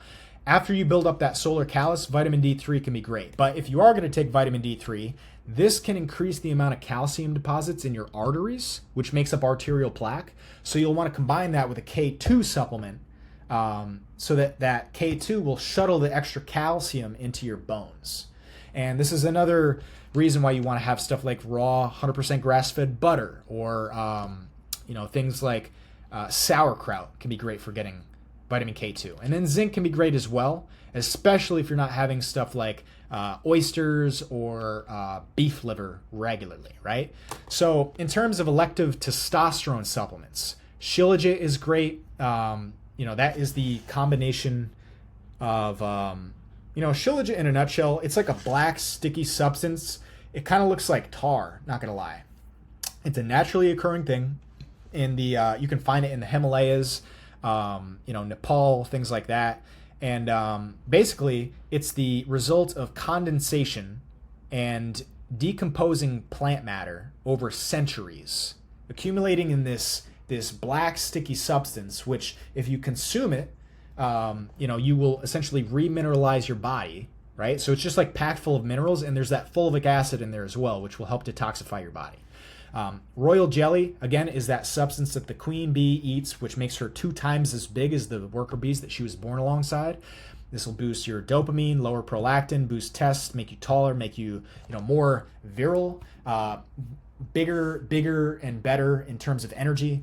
Boron will help boost free testosterone and lower stress. Tungkat Ali can help boost testosterone as well. This is a plant that you can find in I believe it's like Malaysia or something like that. Again, all these things are naturally occurring supplements. Cistanche tubulosa.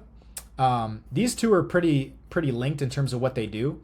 Cistanche is something that Genghis Khan used to take. So these have been around for a long time. Same deal with pine pollen. It's not like this was created in a lab by somebody last week. Taurine is something that's in muscle meats, right? So like these two right here, these are essentially going to boost your testosterone, but also your blood flow, your energy, vitality, can also help with, even if you don't consume more food, can help you build more muscle and lose body fat, help you recomp, which is pretty cool. A lot of people will take Tungkat Ali to improve libido and other things like that, but don't take too much because you can become a little bit short-tempered and like crazy. And I think this is a lot because, testosterone is seen as this supplement to boost testosterone and make you more like manly and masculine, right? But testosterone, it's not even the ultimate hormone. DHT is the ultimate male hormone. Like DHT is why you have a deep voice, why you are as tall as you are, why your neck is as thick as you are, right? As thick as it is. Why you have hair on your face. DHT is responsible for all that stuff. It's testosterone's bigger brother. It's called dihydrotestosterone. So think of DHT of like that giant dog, that giant like Cane Corso, that giant like Great Dane that would literally murder you, but he's just like chill as hell and he loves you, right? Testosterone is kind of like that yappy Chihuahua that's like all talk, like probably a little baby, just like a yappy dog. Yes, very aggressive, very, very energized and whatnot, but not really, taking things to the plate, not putting their money where their mouth is, such as the DHT is. But in any case, these things can help really boost testosterone, the pine pollen as well, I've explained. Taurine has all sorts of benefits, boosting, anti-aging properties, longevity properties, autophagy benefits, right? Your body's ability to recycle dead or malfunctioning cells is called autophagy, and this is why people do fasting, right? Intermittent fasting or prolonged fasting, like 3 to 5 or more days.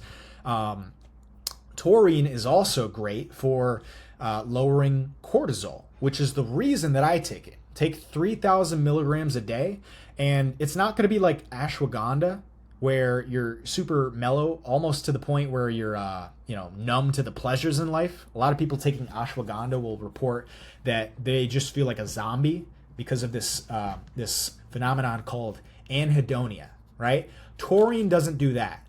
When I first started taking taurine, like I've been a lifelong overthinker. Much of my anxiety was disintegrated by just improving my diet, my lifestyle. Like I was pretty good, but running a business and like working with people all day long, having a billion things to do, right? I was a one-man wolf pack for a while. You still have stress, right? So how do you keep that at bay? I find a lot of people like using L-theanine. For me, taurine was the way to go. Taurine can also be great to have it before bed, but I like stacking it with coffee. Taurine and caffeine, the combination of that can help boost GABA, which is a neurotransmitter which will give you like more calmness and like a good calm energy. So I like taking taurine, 3 grams or 3,000 milligrams daily. Again, these are my favorite brands, base supplements, Nootropics Depot, Lost Empire Herbs, Umzu, Monthlies, Dr. Berg. I want to make a point here. Like I said, there's all sorts of different supplements. And you guys might want to take everything under the sun that has great marketing on it. Keep in mind that rule I said earlier. You want to be highly discriminatory over anything that you choose to ingest consistently. Okay? Keyword consistently. So if you are going to eat something every single day, you want to make sure it's not poison. It's not going to hurt you. Also that you're not just wasting your money.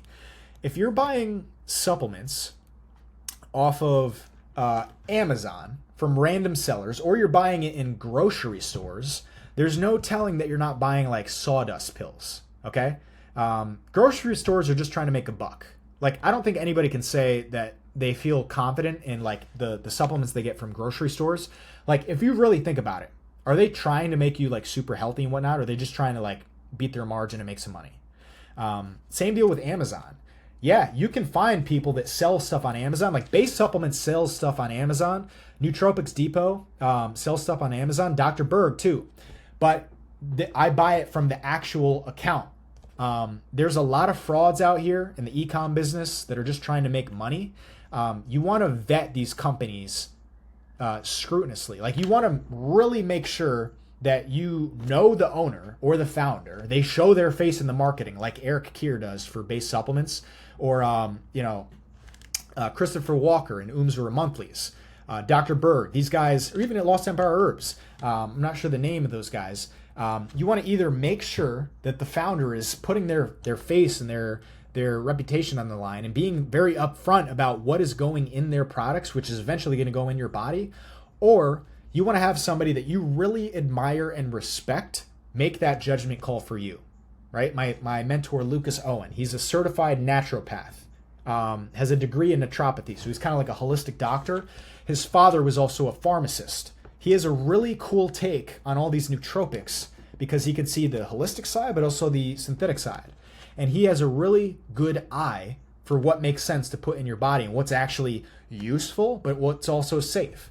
He's the one that recommended to me Nootropics Depot, right? So like, if you're going to consume anything consistently, vet the company. That's all I'll say about that. This is important, guys. Like, this is your money that you're spending, but it's also your health. Don't treat yourself like a science experiment.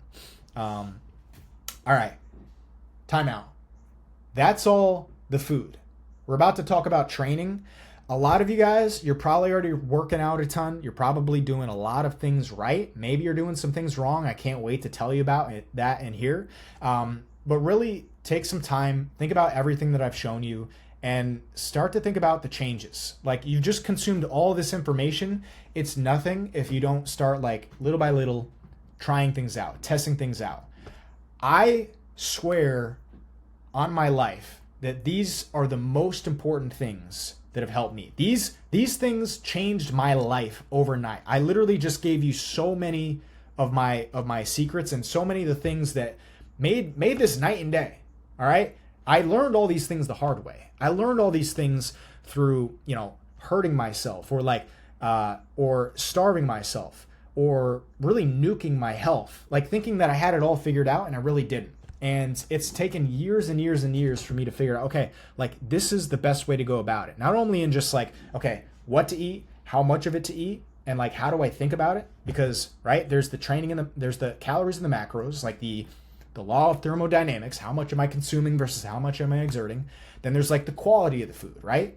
Then with the amount and the quality of the food, how do I put that in a practical fashion, right? I know these correct foods that I'm going to eat, and I know how much of them to eat for my goals right now.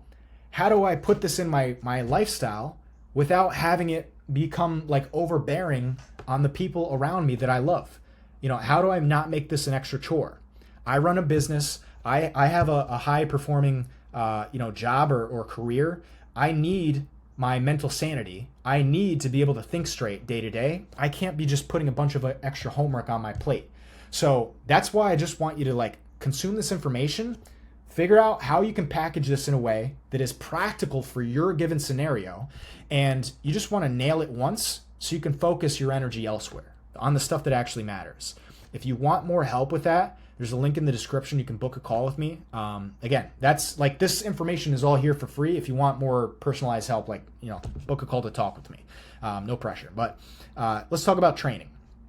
What do you do with all the food that you just ate, right? Do you do the David Goggins thing and just mutilate your body and see what happens? Do you do the really minimalistic thing where you're only working out like once a week? Am I doing a bunch of cardio? Am I walking like 10 or 20,000 steps a day? Like, how do I actually train? There's so many different types of things. CrossFit, There's Olympic lifting, there's traditional bodybuilding, there's minimalistic training, there's like high rocks now, there's the hybrid athlete thing where I'm a runner, I'm a lifter, I'm in between. Like, what actually helps with your health? Like, I just want to preface this by saying this is the best workout plan for your hormonal health. If you nurture your hormonal health, everything else becomes really easy. You don't have to track. You don't have to mutilate yourself in the gym. You sleep better. Because you sleep better, you feel better. It's a positive feedback loop, upward spiral. Everything works better. And this is all set up. All these training principles that I'm going to show you, all these training principles are set up to create positive feedback loops. You want positive feedback loops in your diet, your training, and your lifestyle so that it's easier to do it.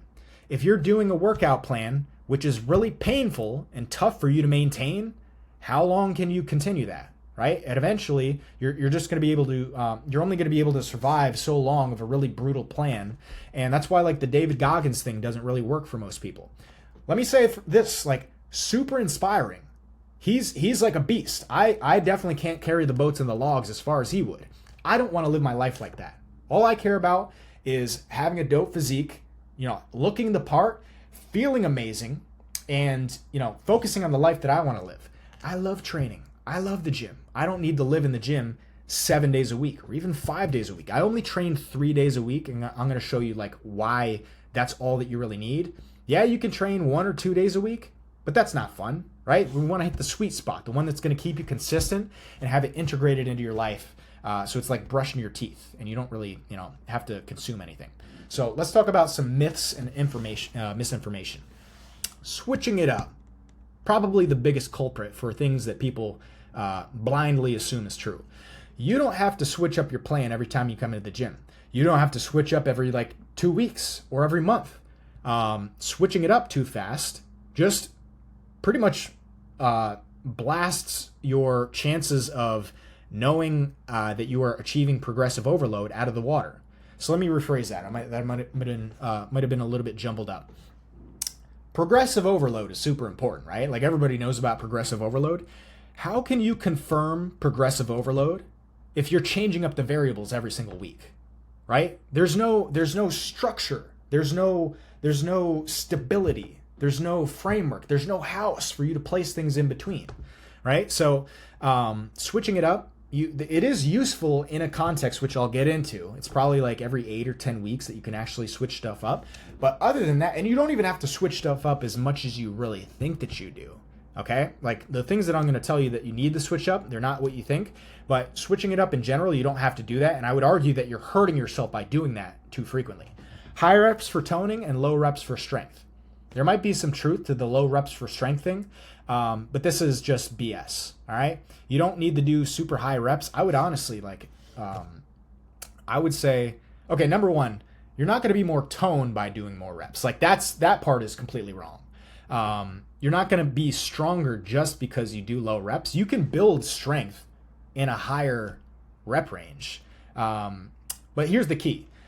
The benefit that you will get from each set, like take every set as like one unit in which you are either getting benefit or you're not getting benefit. The benefit comes from the last 20% of that. All right.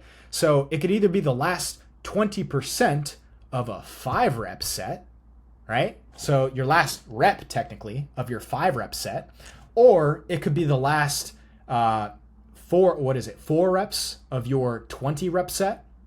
So think about how tough rep 4 versus rep 5 would be versus rep 16, 17, 18, 19, 20, right? 16 through 20 is probably going to suck. And if I'm thinking about sustainability, I don't want to walk in the gym and just mutilate myself. Yeah, I like getting a big pump, so I'm not going to do like super low reps, but there's a sweet spot. I find that it's between like 4 and 12 reps for the most part, even like 4 and 10. And then accessory movements, maybe we could talk about 8 to 12, and then a couple of them like 12 to 15. We'll talk about that in a second. But again, like you want to be in the middle. A moderate training volume is going to be key. Simply going to failure is also an aimless strategy. All right, because every single week you could be feeling differently. Maybe you have a certain amount of energy today and then a different amount of energy tomorrow, right? Like if you're switching up your variations and your workouts and the amount of sets that you're doing, the order of your exercises and all these different things, how do you know that you weren't more fatigued last week than you are this week? All right, did you really just hit a 20-pound PR?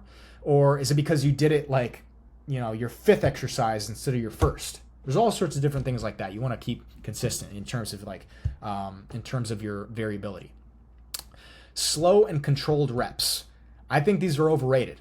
All right. I don't think anybody can deny that your form needs to be solid, as in you were flexing through the movement and using a mind muscle connection. But the tempo stuff, not useful. All right. Like we'll talk about that in a second. If you see my training, like if you follow me on Instagram and you watch the sets that I post, whether it's like, weighted dips or weighted pull-ups, even stuff like overhead press or any of these exercises, curls, I'm training explosively, but I am in control. I'm just not doing like a slow squeezing rep where I'm trying to feel the burn or any of that, right? So here's what actually matters in terms of your training, your strength, and how you formulate it all together. So combined strength training and bodybuilding. A lot of people call this power building. I guess you could call it that if you want to. People like Mike O'Hearn will talk about it. I've also seen many power builders talk about that. Many power lifters talk about it, the guys that do bodybuilding as well. But what you want to do is combine progressive overload with the mind muscle connection. You want to have optimal recovery and nutrition and time for rest, but also time in terms of workouts, time in terms of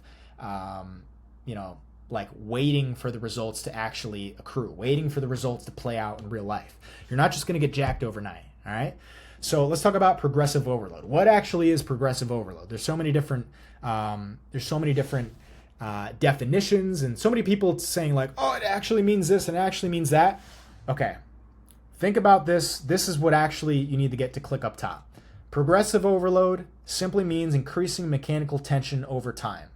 So if you do 100 pounds for 5 reps this week, maybe down the road you're doing 200 pounds for 5 reps. Or if you're doing 100 pounds for 5 reps this week, maybe down the road you're doing 100 pounds for 10 reps. Both of those are progressive overload. And it can be achieved by increasing weight or reps, increasing time under tension, decreasing rest times, etc.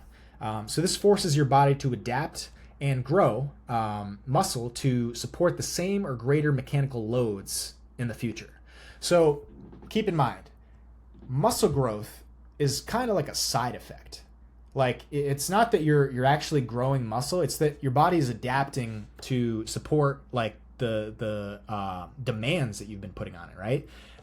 So let's stop gambling. Let's stop just kind of winging it, and let's start investing. Let's start making educated risks and making being more meticulous about our training.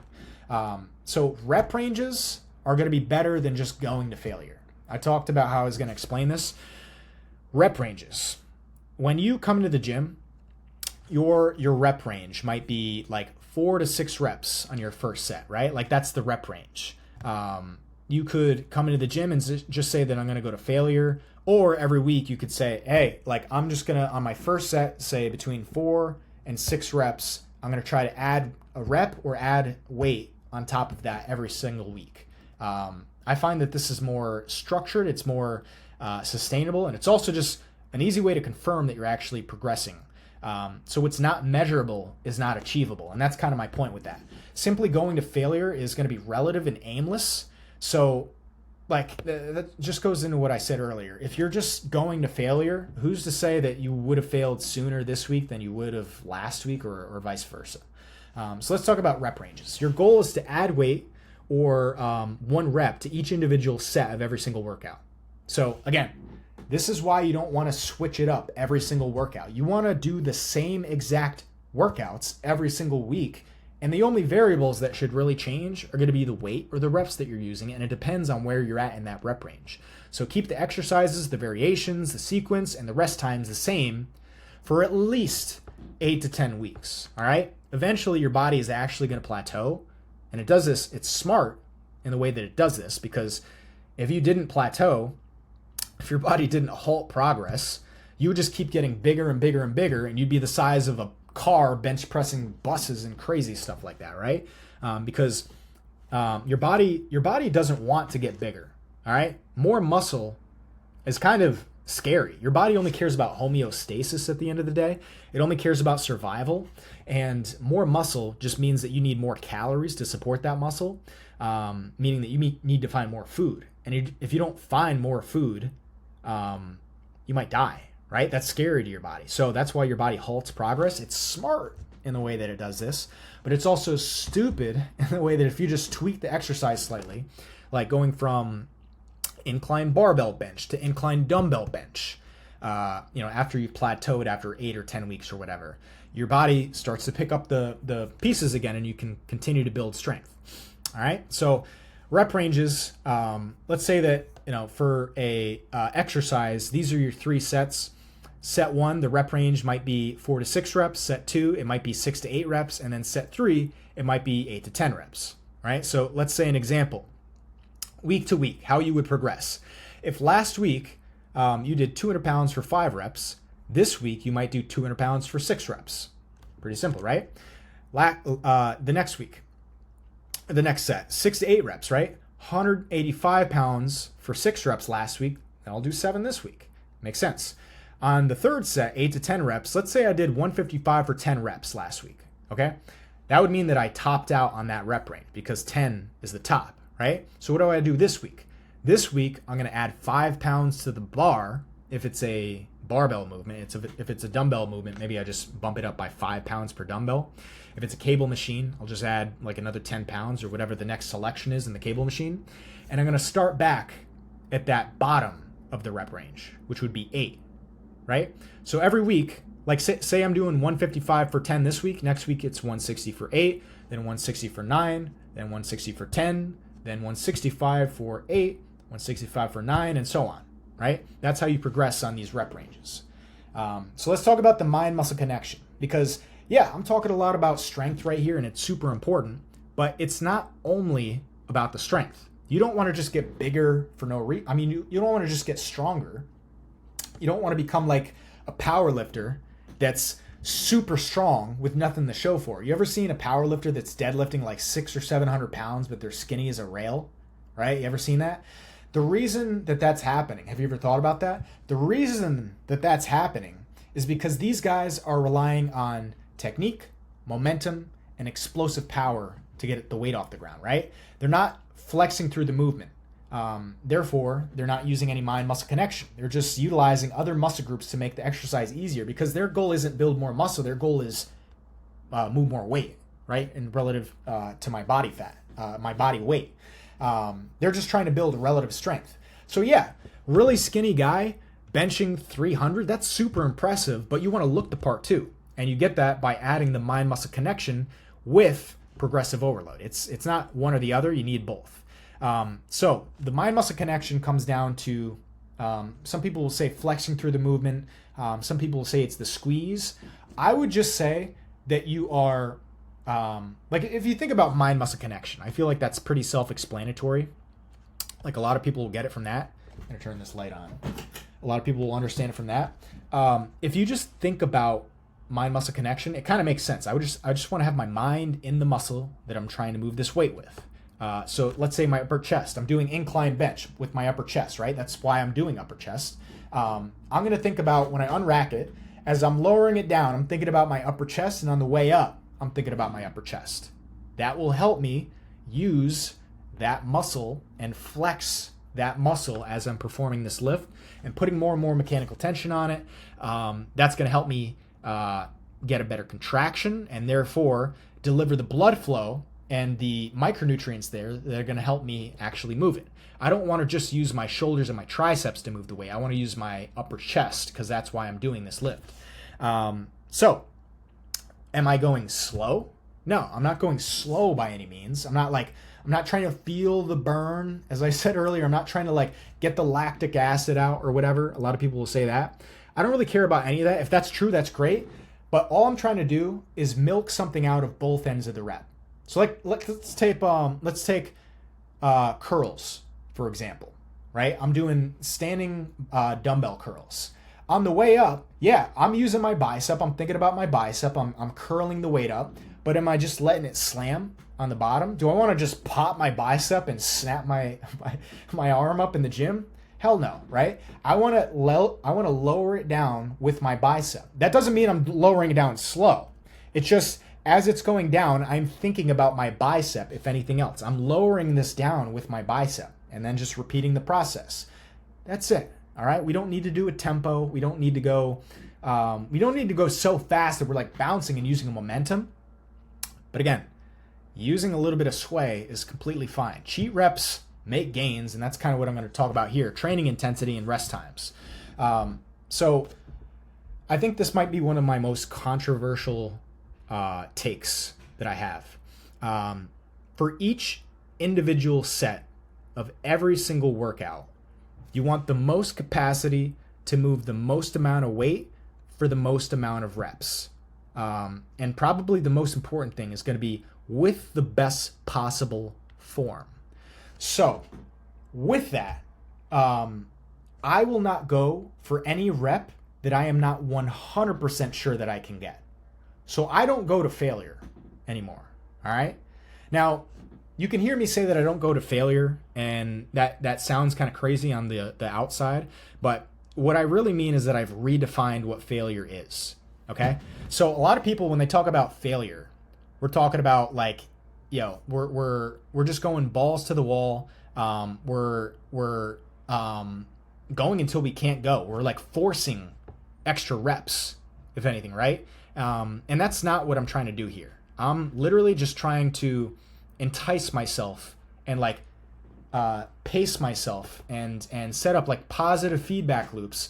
So every single week I am anticipating that I add weight or add a rep to each individual set of every single workout. So you'll see as I talk about rest times and like how to actually perform these lifts, this will be a lot more important. But again, you want, I can't overstate this enough. You want the most capacity to move the most amount of weight for the most amount of reps with the best possible form. And this is why I use stuff like reverse pyramid training. This is also why I will only do rest times of at least 3 to 4 minutes in between all sets. The true rule is go when you're ready. So it's not just like, okay, 3 minutes, now it's time to go. If I'm still cooked after my last set, say I just did a lifetime PR, I attempted a lifetime PR, I might have to wait like 5 minutes, especially if that last rep was a grinder. Think of each exercise as like an economy, right? What you do on set 1 will affect set 2 and 3, okay? So if on set 1 I destroy my energy, it's going to make sense that I probably have a harder time on set 2 or set 3, right? All the more reason why I want to wait a little bit longer before I jump into those. But in any case, if everything's going smoothly every single week, if I'm just resting 4 minutes in between sets, that's enough time to where I'm able to recover and actually move more weight for more reps over time. But it's not so long that I'm like losing my pump or that I'm like wasting all day in the gym, right? You don't want to be in the gym like 2 hours or more. All right, you still got a life that you got to get back to.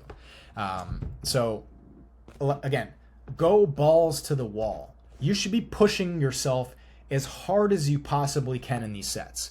What boosts testosterone here? It's high intensity in short intervals with longer rest. All right, another thing to boost testosterone is going to be sprinting. All right, sprinting.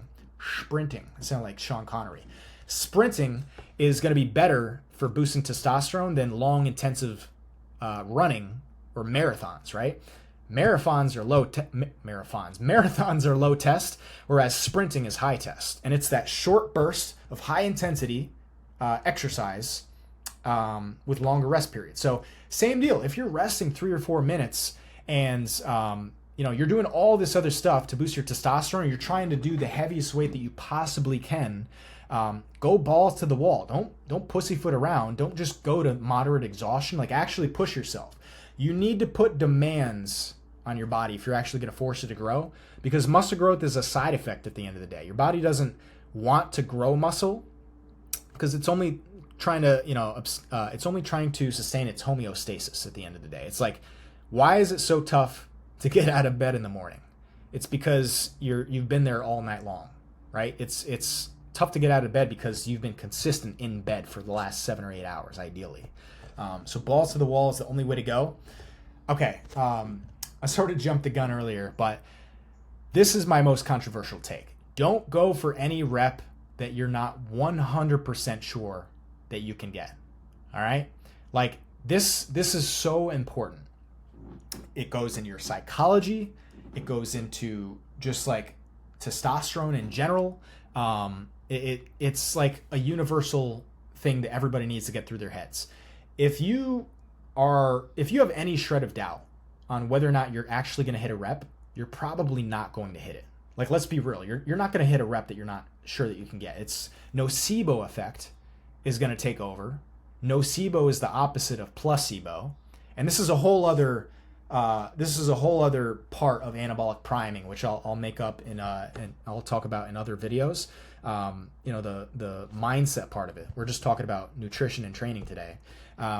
But with that said, if you think something's going to work out, it's going to work out. You're going to look for all the opportunities to make it happen, right? There's that Henry Ford quote, whether you think you can or that you can't, you're right, okay? It's the same thing with these workouts. If you think that you can't do it and you think that you can't perform the exercise or hit that last rep, you're going to give up halfway through. You're going to have that self-defeating mindset, and it's just going to be a self-fulfilling prophecy. It's always a self-fulfilling prophecy, all right?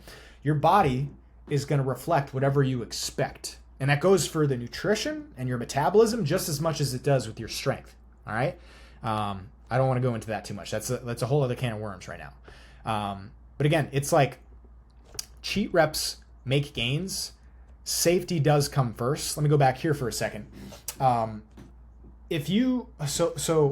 trying to figure out how the best I can explain this. Let me just take a quick little sip of this pink drink. Pinky up. If you have any shred of doubt whether or not you can get a rep, you're not going to get it. But let's say devil's advocate. Let's say YOLO. I'm going to go for it anyway. That's great. Let's say that you go for it and you do get it. Awesome. You're trying to hit PRs every single week. That's exactly what we want to do. And you've hit the PR. That's great. The problem is next week, you're going to come into the gym and you're going to have to top that set if you're going to continue along that linear path of progressive overload. And what you're going to do is you're going to think back to last week and be like, whoa, I almost didn't get the rep last time. Am I going to be able to expand on that and compound on that this week? Right? And that it's just like a negative thought pattern that you're throwing yourself into unnecessarily. So let's say that you're doing 3 sets. On your first set, if you are trying to go for a PR and let's say that you're trying to hit 200 pounds for 6 reps on bench press or something like that, right? If on your 5th rep, it felt really tough getting it up and you were like, whoa, I don't know if the 6th rep is going to happen, just rack it. All right. If you matched what you did last week, especially if you're on a fat loss diet, if you matched what you did last week, you maintained your strength and you lost weight, you've maintained muscle mass and lost body fat, if anything. All right. So call breaking even, call that a win. Call it a win in itself. And even if you have just matched that, you have 2 other opportunities to hit PRs on this exercise. If you're doing 3 sets on this exercise, for some, I like the ones that I set up for my coaching clients. Sometimes I'm just doing 2 sets. But if you just preserve your energy there, because remember, each exercise, it's like an economy. So set 1 will affect set 2 and 3. If you YOLO go for that last rep and say that you don't get it or you do get it, whatever the outcome is, you've burned up a lot of energy and now you're going to be less able to hit PRs on set 2 and 3. And so now instead of matching what you did on set 1 and crushing set 2 and set 3, blowing those out of the water and reaping the benefits of those 2 sets, which would eventually push your strength up on set 1 the next week so that you can keep hitting PRs. Now you've destroyed all 3 sets and you've destroyed your momentum, and now you're unsure of yourself instead of just anticipating that the weight will go up the next week, right? So again, your mindset is so important. I would say definitely just don't go for reps that you're not 100% sure that you can get for a safety reason. Like I probably should have mentioned that at first. I train alone. I'm not training with anybody else. If you're training alone, you just have more time in your pocket. You can go at your own pace. So like, I hate training with people because they're trying to go quicker than I am, or like I'm like training, or I'm like training with somebody else. It's like waiting too long, and I'm like trying to pick it up for them. But you're just like talking, and you're not really in it, right? Like there's definitely a place for working out with people, and I love doing it. But this plan will allow you to, make progress by yourself for months on end, for years on end, as it has helped me and for my other clients. Who you're not always going to have a workout plan. You're not always going to have not a workout plan, but a workout partner, right? What do you do when you're traveling? What do you do on a regular Tuesday when you don't have time to go to the gym at the same time your buddies are going? So let's talk about cheat reps. Cheat reps make gains, all right? If I have to do a little bit of sway on set one, where I do reverse pyramid training where I do my heavy set first. We'll talk about that in a little bit. If I'm about to attempt a set with the heaviest weight that I've ever held in my hands on a given exercise before, I can't just assume that I'm going to have the perfect form, at least not this week, right? So if I need to use a little bit of sway to get up that 6th rep so I can hit the PR this week, I could just focus on cleaning up the form next week, right? As I get more and more comfortable using that weight, it's going to be easier to perform more solid reps. Don't take this as me saying that you can have sloppy form and shitty form all the time. Excuse my language. Safety comes first. Don't put yourself in a position to injure yourself, right? But if need be, you might have to use some cheat reps sometimes. A little bit of sway, especially if it's like the last rep, because if it's something like curls and you need to cheat up that last rep, just like hold on to the negative. Like milk some more out of that negative, and you're getting more out of the negative end of the rep too, right? And again, I always talk about positive feedback loops. You want to be in a position where you're just anticipating that the strength is going to go up, that you're anticipating that it's getting easier to move more weight, that you're feeling better, that you're looking better, that you're more vital, you have a better mood, everybody around you is inspired, people around you are inspiring you now because they saw you winning in your life, and now they're getting amped up over it. Right? People will see me out and about, and they'll like see, damn, dude, you're in great shape. I got to get back in the gym. People will hit me up at my church. Dude, this guy in my church hit me up recently. Haven't worked out in 6 months now. It was like 4 or 6 months. I've gained like 20 pounds. We were talking in the car. He was giving me a ride home from church or something like that. And he was like, damn, dude, I just realized I haven't been in the gym in like 4 months, and I've gained like a little bit of weight. He hit me up and he was like, dude, I just wanted to tell you, like, you're the reason that I'm back in the gym today. That's just one example. All right. And that's like me. Like, yeah, I'm a fitness coach and whatnot, but you don't have to be a fitness coach to be jacked. Like, you should just be jacked.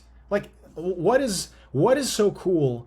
What are one of the coolest things about Alex Hormozy? This like marketing genius, like probably the most notable business guru, the most contemporary like marketing genius of our time. It's that he's jacked. The dude looks like a bodybuilder. It's just like it's going to amplify every other part of your life. So yeah, you want to be killing it in all aspects of life, but definitely with your physique. And if you set yourself up with these plans and these routines and these diets and all these different things that help you feel better, look better, feel more confident in yourself. That's the other part of this too. What do you think happens to your mindset as you're constantly seeing yourself getting stronger and stronger and stronger and looking better and better and better? People getting inspired, and people looking to you as an authority, right? Looking up to you for guidance, being like, dude, you inspire me. What do you think that does to your mindset? I'm not talking about like having that develop into pride, but it sends you into a upward spiral in terms of like what you're able to do for the people around you, right? With great power comes great responsibility. I heard this lady recently say, isn't that the Superman quote or whatever? It's like, I think it's Spider-Man, right? Whatever. Mindset is crucial for strength. So again, set yourself up for success. Always be anticipating that the weight is going to go up, and making it easy for yourself, right? So let's talk about the most anabolic exercises. I've done a lot of talking about this. Squats and deadlifts in that order are going to be the best exercises for your health, hands down. In that order, squats number 1, deadlifts number 2. Why? It's because of all the different muscle groups that you are recruiting to perform these lifts. All right? It's a leg exercise, like squats, deadlifts too, I guess. But these are full body movements. They create a really potent hormonal response, and that has a really anabolic effect on the rest of your body, even on your upper body. Okay, why do you think guys that only train upper body limit themselves? Like, why do they never get as big as they really want? It's because they're not training legs. They're not giving themselves enough like DHT or testosterone to help their upper body growth. All right, weighted dips as well. It's like the upper body squat. Weighted calisthenics are the way to go. Weighted dips and weighted pull-ups changed my physique forever. They bulletproof your shoulders. You get that good hanging for your posture. You stress your shoulders in the right way so that you don't have these glass shoulders. Yeah, you can hurt yourself on these just like you can hurt yourself on any other exercise. That's why I said keep your form as solid as possible, full range of motion, and all the way up, all the way down, mind-muscle connection. And over time, you're working your mobility training into your strength training and becoming like a tank, right? You're becoming a very agile, strong person who looks the part too. Dips and pull-ups are great for the shoulders, but also they're just like closed-chained movements where you're locked into the dip bar, you're locked into the pull-up bar, and your body recognizes this, and it allows you to build really linear strength patterns. So what I would recommend for things like these are just like, do the same amount of reps every single week. Say it's like 5 or 8 reps, or 6 or 7 or 8 reps. Generally for dips and pull-ups, I'll do 6 on set 1 and 8 on set 2. And every single week, all I try to do is add 2.5 pounds to the bell. Right? That's my dip and pull-up strategy. Other things, overhead press. That's like probably the most caveman exercise there is, right? Just press weight overhead for your shoulders. Incline bench, right? That's going to be the best chest exercise because, yeah, it hits your upper chest, but it doesn't neglect the rest of your chest. Regular flat bench neglects your upper chest, whereas incline bench will still hit your whole chest, but it won't neglect the upper. And it's a more functional way because you're never like, think about how you're pushing your body on a flat bench. You're not like punching down. You're like punching up, if anything. You're like pushing things up. That's more in line with where incline bench is going. That's why overhead press is important. Close grip bench press. This is the best arm exercise on earth, right? Close grip bench and weighted chin-ups. I don't think you even need to do a bicep curl after that. If you want bigger triceps, if you want bigger arms, I screwed it up. If you want bigger arms, you want bigger triceps. Your triceps make up 2/3 of your arm size. So close grip bench will be a great way to bias the triceps on a compound lift, right? If you want a big chest, you don't just do a bunch of flies. You do the compound lifts that will predict muscle growth in that area. So you do incline bench or flat bench, right? Same deal with triceps. You want to do stuff like weighted dips, but also close grip bench, which biases the triceps. You want your wrist stacked over your elbow as much as you can, so it's almost like simulating like a tricep extension. And what I found is this boosts my strength on all my pressing movements. So my overhead press goes up, my incline bench goes up, right? And if my incline bench is not limited by my tricep strength, that means I can load more weight on my upper chest, and my upper chest grows indirectly. See how that works? If I can move more weight on overhead press because of my triceps, and I'm not limited by my tricep strength, I can load more weight up on my shoulders, and my shoulders get bigger. You could do the same exact thing for biceps, but it's just I want you to think about this. It's important. Bent over barbell rows are great for for not only back, but it's a great ab exercise too. And I love these exercises that are just like not for the weak. Like think about all these things right here. This is like old school muscle in a nutshell. Squats, deadlifts, dips, pull-ups. You don't need to do like an upside down behind the back tempoed bicep curl with a pointer finger bias or whatever the hell the science-based guys say, right? Get stronger on these fundamental movements that the OGs were doing, right? The most practical things, the most traditional exercises are the way to go. Tradition is anabolic, all right? Weighted back extensions are another exercise that helped me repair my back health after I herniated a disc. I repaired my herniated disc in like weeks or months without peptides, without any drugs, no surgery. Now I'm no pain. Like fixed them with squats, deadlifts, and back extensions especially. Back extensions are great because they hit your hamstrings, your glutes, and your low back, but they help you treat your back not like a stiff board, right? You're not a stiff board. You're like a cobra. You have all these intraspinal muscles going in and throughout your vertebrae. So you want to train your back like that. That's why the Jefferson curl is good. But I would prefer the back extensions. I usually put that on my leg day for me and for my clients. I started out with body weight, but eventually moved on to weighted.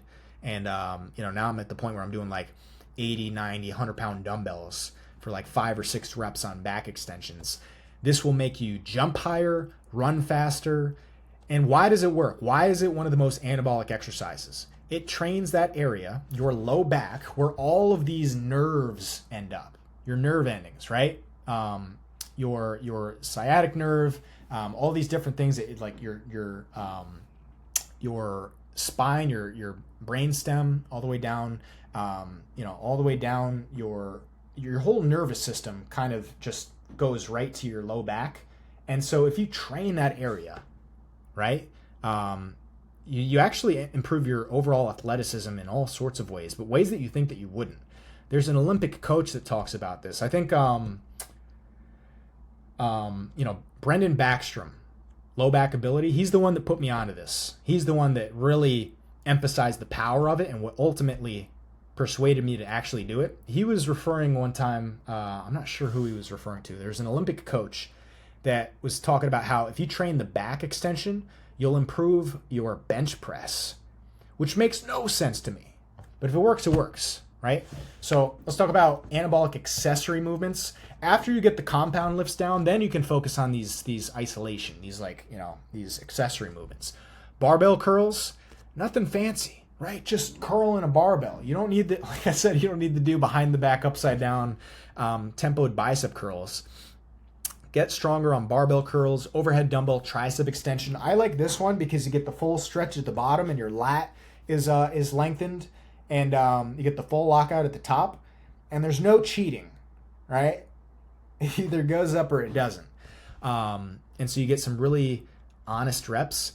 Dumbbell side lateral raises for the side delts to make you look more, get that V shape, so you have that more dominant masculine presence. Treat this like a bench press. All right, remember what I said earlier. Go balls to the wall.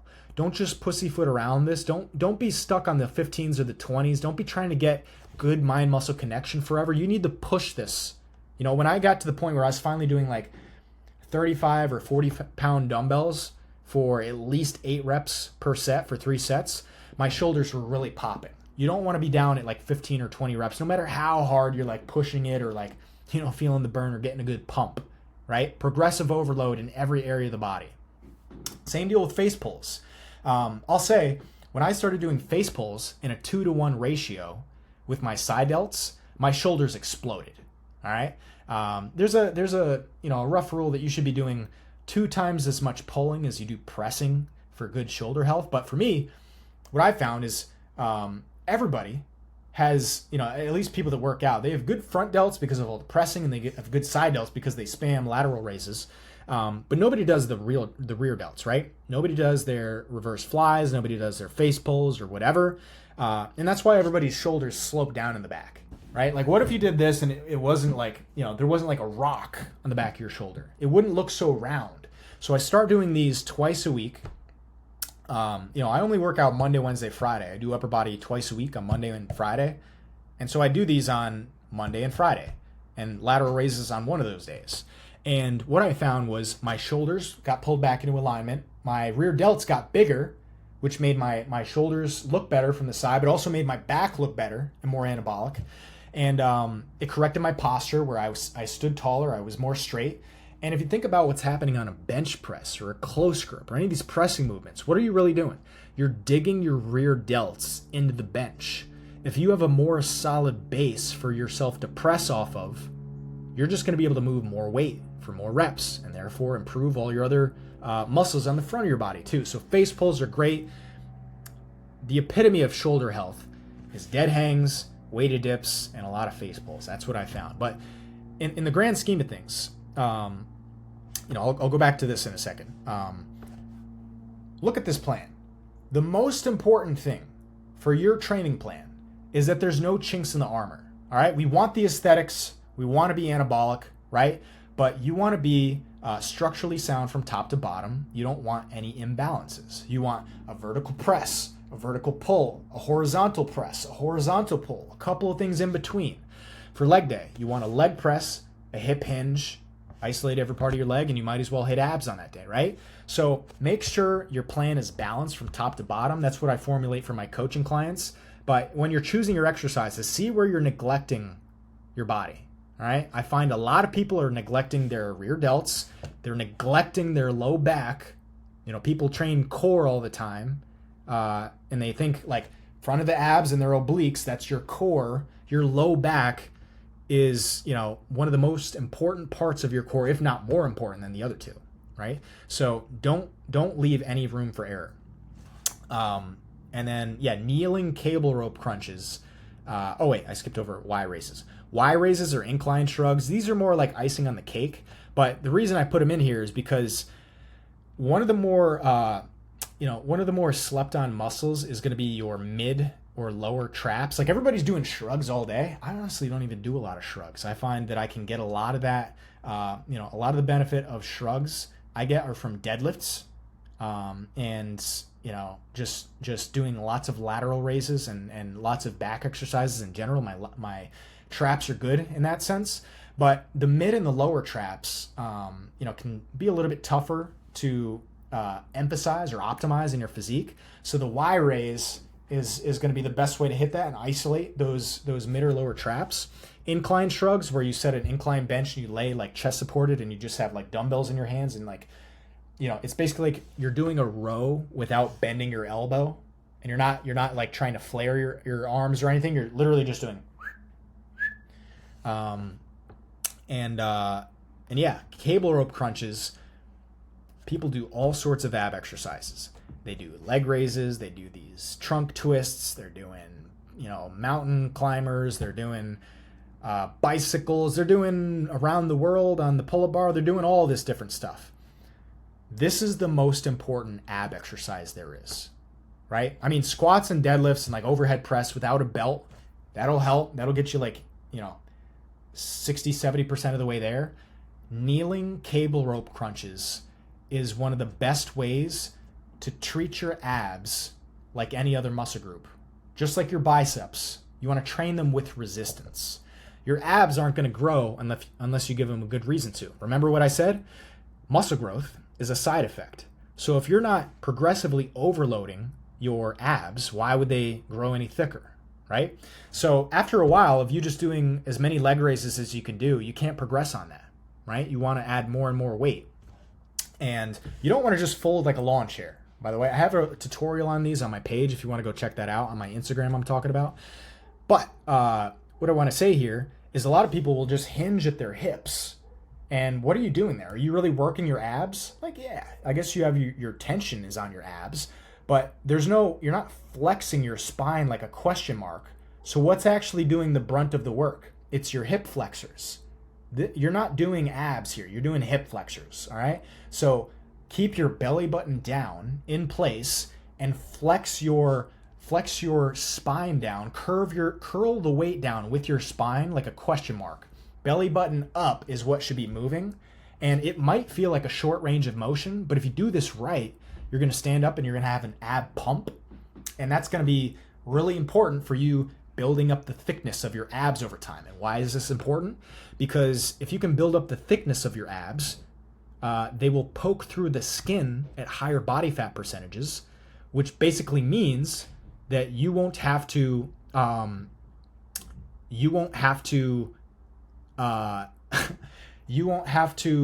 get so lean to actually have abs. And if you do get crazy lean, they'll pop 10 times more, right? So it's just a win-win-win.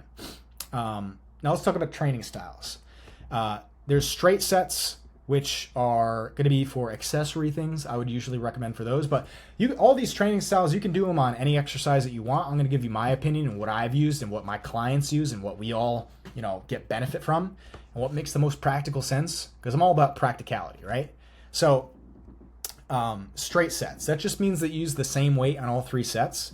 And when you hit the top of the rep range for all 3 sets, or 2 reps, or 2 sets, or 4 sets, whatever it is, bump the weight up the following workout, right? So that's how you'd progress on a straight set. So let's say you do 135 for 12, 135 for 12, 135 for 10.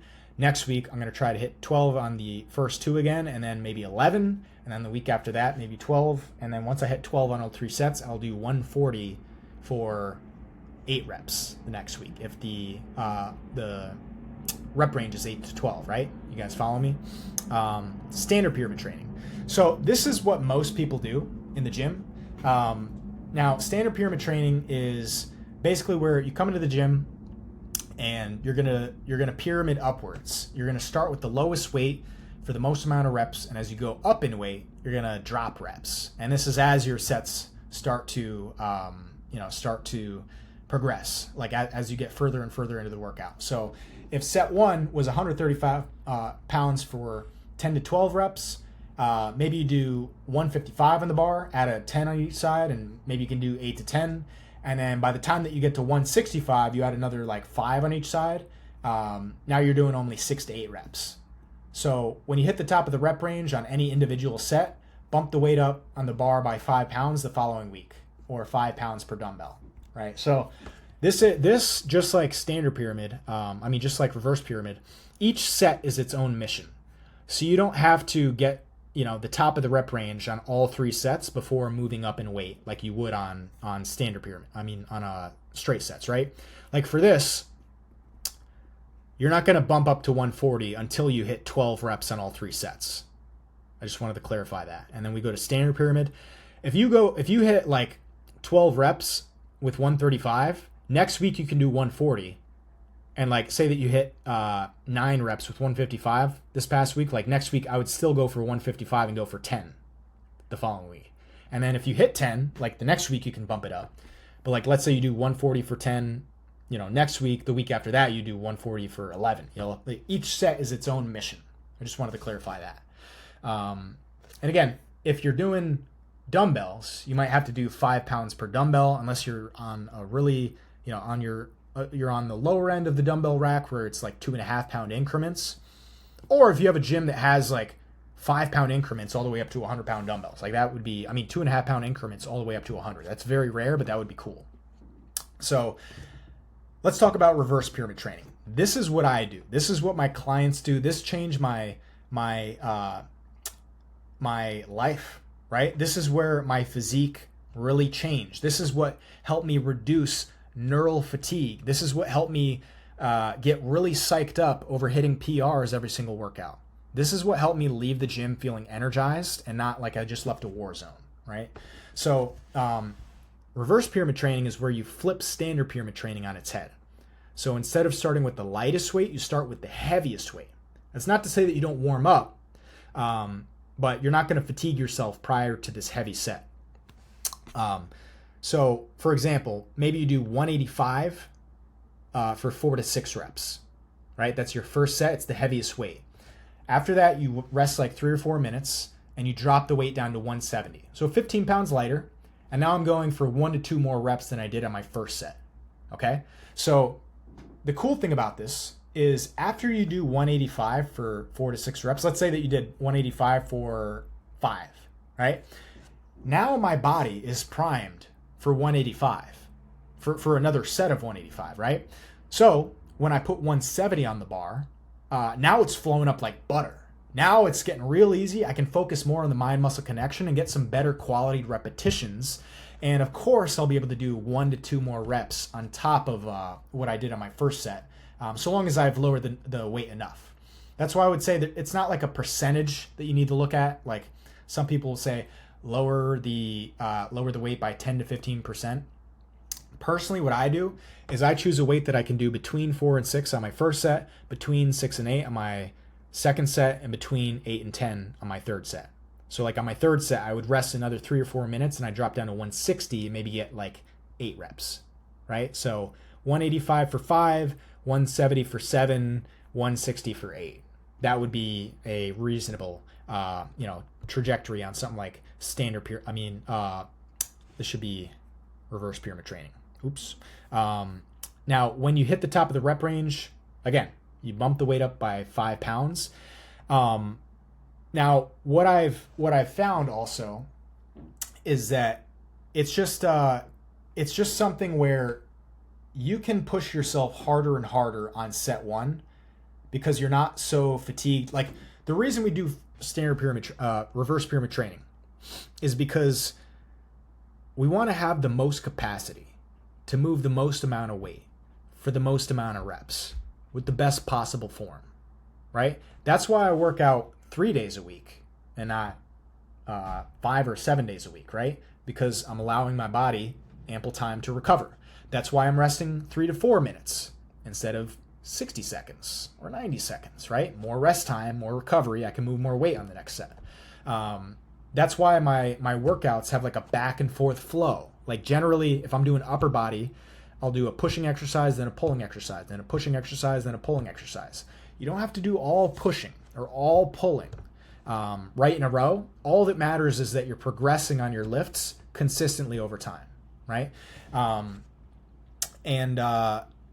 So that's how I think about this. Is I just want to come into the gym and I want to put myself in the best position to crush PRs and have fun training. And if I'm only working out 3 days a week, like Monday, Wednesday, Friday, yeah, I set myself up with a little bit of time to miss the gym.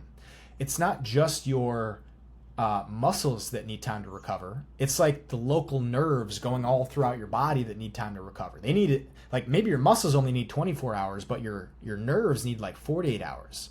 So that's why Monday, Wednesday, Friday is the best, because if I do Monday, Wednesday, Friday, I get weekends off, right? I walk into the weekend with a sick chest or arm pump or whatever it might be that day. And on Tuesdays and Thursdays, I get time off, which is more flexible for my schedule, whether I get to spend more time with my family, if I'm doing something at my church, or, if I'm just going out and about and like enjoying the time. I don't want to just spend all the day and all the time in the gym. I'm not like training through the pain. I'm not trying to live the pain of a gym bro, right? That's bogus. That's annoying.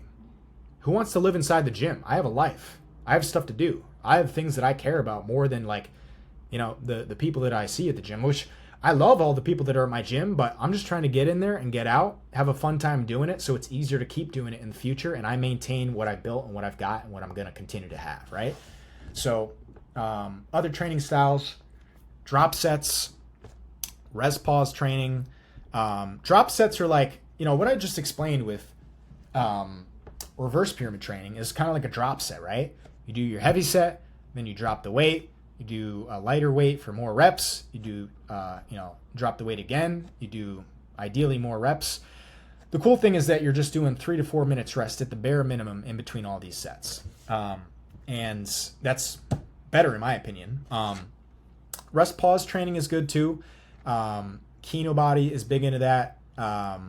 And Grego Gallagher, as in, I've never really loved it, but that's basically where you do maybe like a big set of like 15 or 20 reps, right? And then you rest 10 seconds and you do these mini sets of like 5 reps with, say you're doing lateral raises. This would be something to do on like an accessory movement, like lateral raises, face pulls, reverse flies, maybe chest flies or something like that. And you basically do like a big set of 15 to 20 and then like 4 of these little mini sets of like 4 to 6 reps, something like that, right? Supersets are basically where you do one exercise versus the next. I've done supersets in the past, but I don't know. I don't really do them consistently. And, it's just fun if you're like low on time. Like say that I'm running late in my arm workout and I got to leave the gym. Instead of me doing my bicep curls and my, say I'm doing I'm supposed to do hammer curls and overhead dumbbell tricep extension. I might just hop on the cable machine and do tricep pushdowns, superset with cable curls, right? And you basically just like smash up 2 exercises back to back together.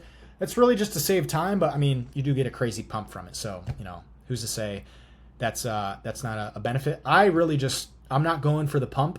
The workouts that I do, I get a crazy pump, right? That's part of this. That's part of the fun. That's why I don't do minimalist training. I'm not trying to do these 3-hour workouts where I'm like losing the pump towards the end, but yeah. And then the last one would be an AMRAP. So AMRAP is basically as many reps as possible. That's where like you load up a weight and you're just trying to do as many as you can until you actually do go to failure. So this is not really in my training. Maybe I do them on like leg raises every now and again because I don't really do leg raises in a very particular fashion anymore. I've already built up my abs. My abs look how they want. Everything looks how it wants. So like, I don't know, maybe every now and again I'll do it on like a bench press or weighted pull-ups or squats or deadlifts or just something cool like that, right? But again, these are not really things that I use. What I use is reverse pyramid training. Again, where you're doing heavy set for the lowest reps. You rest 3 to 4 minutes. You do a lighter set for more reps, and then you repeat the same process for the third. You know, that's reverse pyramid training. The problem, okay, I forgot to talk about this. The problem with standard pyramid training, where you do your light set and you do, you know, maybe you slap a 10 on each side of the barbell and you do less reps, and then you add more weight and you do less reps and you do more weight and you do less reps.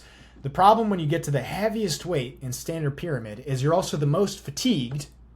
So number one, you're just not going to get as many reps. And we want the most reps for the most amount of weight, with the best possible form, right? And so the problem with standard pyramid is by the end, yeah, you can't get enough reps and you're probably not going to get as much weight as you could have had you done that first, but you're also just struggling not to die. You're struggling not to get crushed by the barbell or whatever the circumstance of the exercise is. So reverse pyramid training, you are the most fresh, or at least you're the most fresh that you can be at that point in the workout.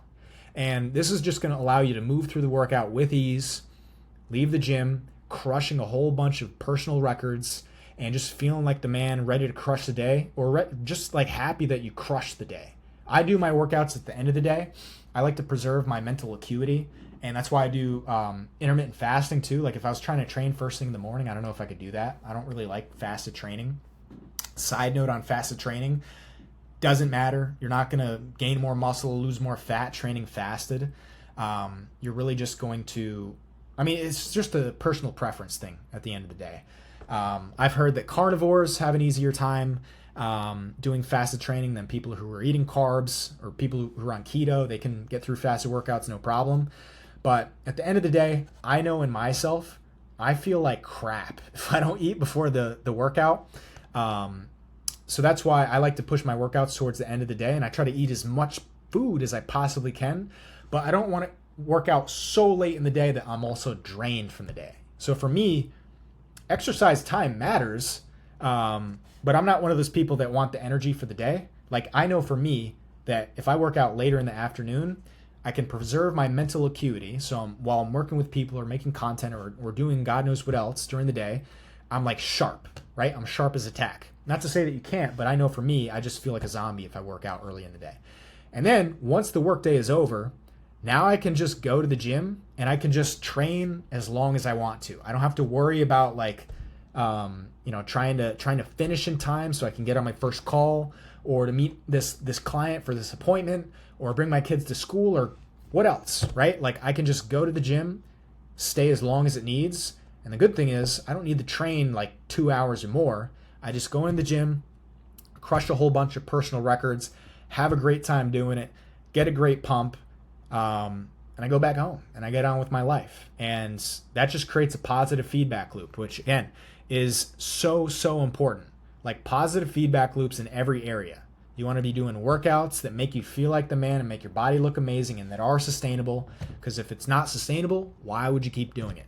right? Same deal with the diet.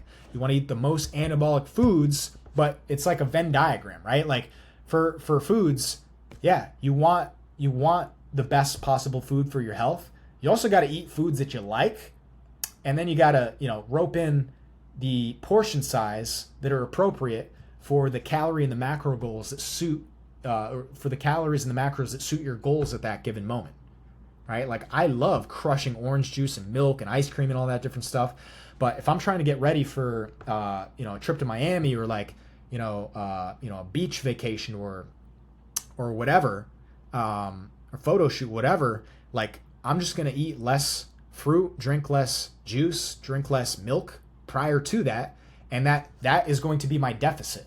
So in a nutshell, that's how I create a deficit nowadays. I don't track the calories anymore. I'm just eating a certain amount of food all the time, and I know if I want to gain weight and gain muscle and whatever, I eat more than that. And if I want to lose body fat and get leaner, I keep my staples the same. I keep training just as I'm explaining to you here. I keep my protein the same. My staples, that Greek yogurt bowl and the and the caveman cereal at the end of the day.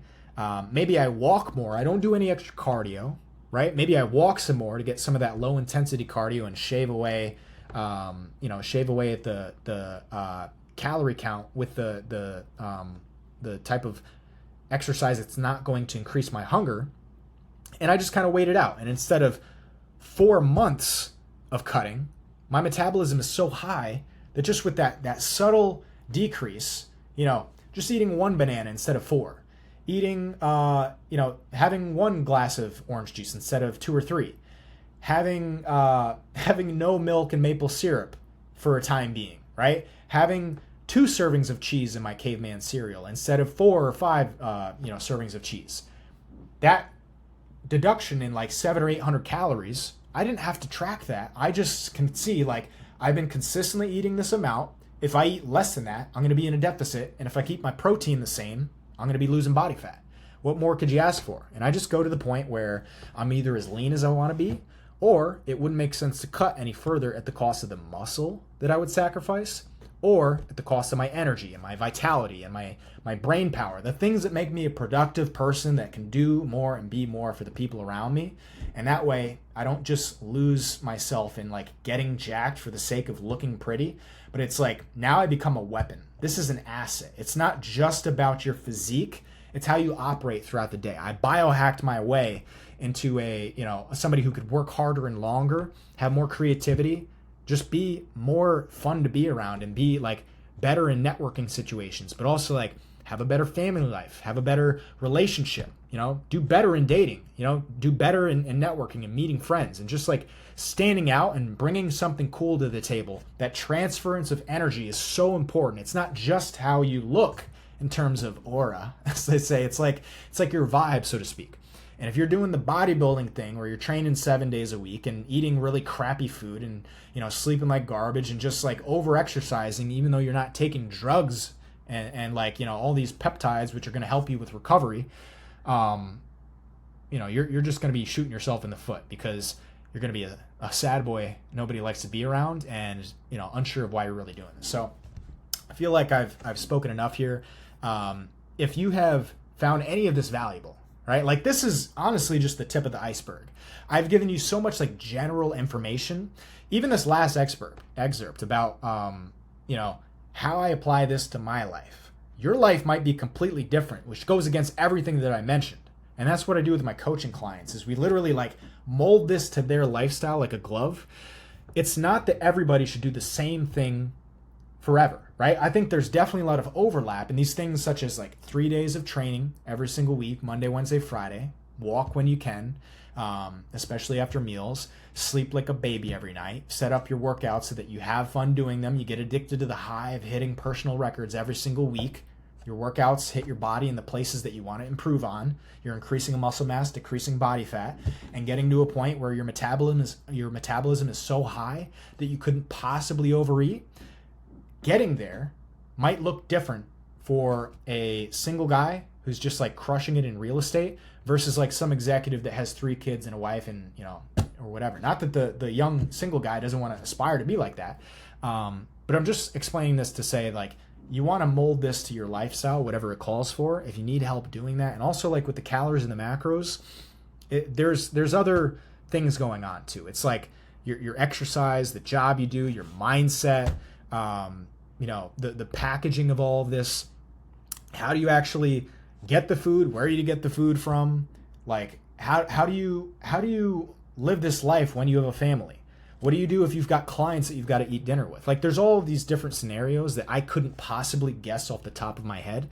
So if you're somebody who doesn't want to screw around like watching long ass trainings like this all the time, and you want to work with somebody who has done it themselves for the last like decade and also the last 3 years with, just dozens and dozens of people like you can book a call with me. Link is in the description. It's just a link to talk to me. You're not going to talk to a sales guy or anything. And, I'm not for everybody, just like you're probably not for everybody. So if it's not a good fit, like I'll send you in the right direction. But yeah, man, if I can help you, like we'll think of something that makes sense and we'll go from there. So I hope this has been valuable. At the very least, I would just request that you give me a like and a subscribe. And let me know down in the comments what else you'd like to see from me. And yeah, man, go get it. This is the best information in terms of men's health as far as physique, energy, and a little bit of mindset goes. So I hope it's been valuable. I'll see you next time. Peace.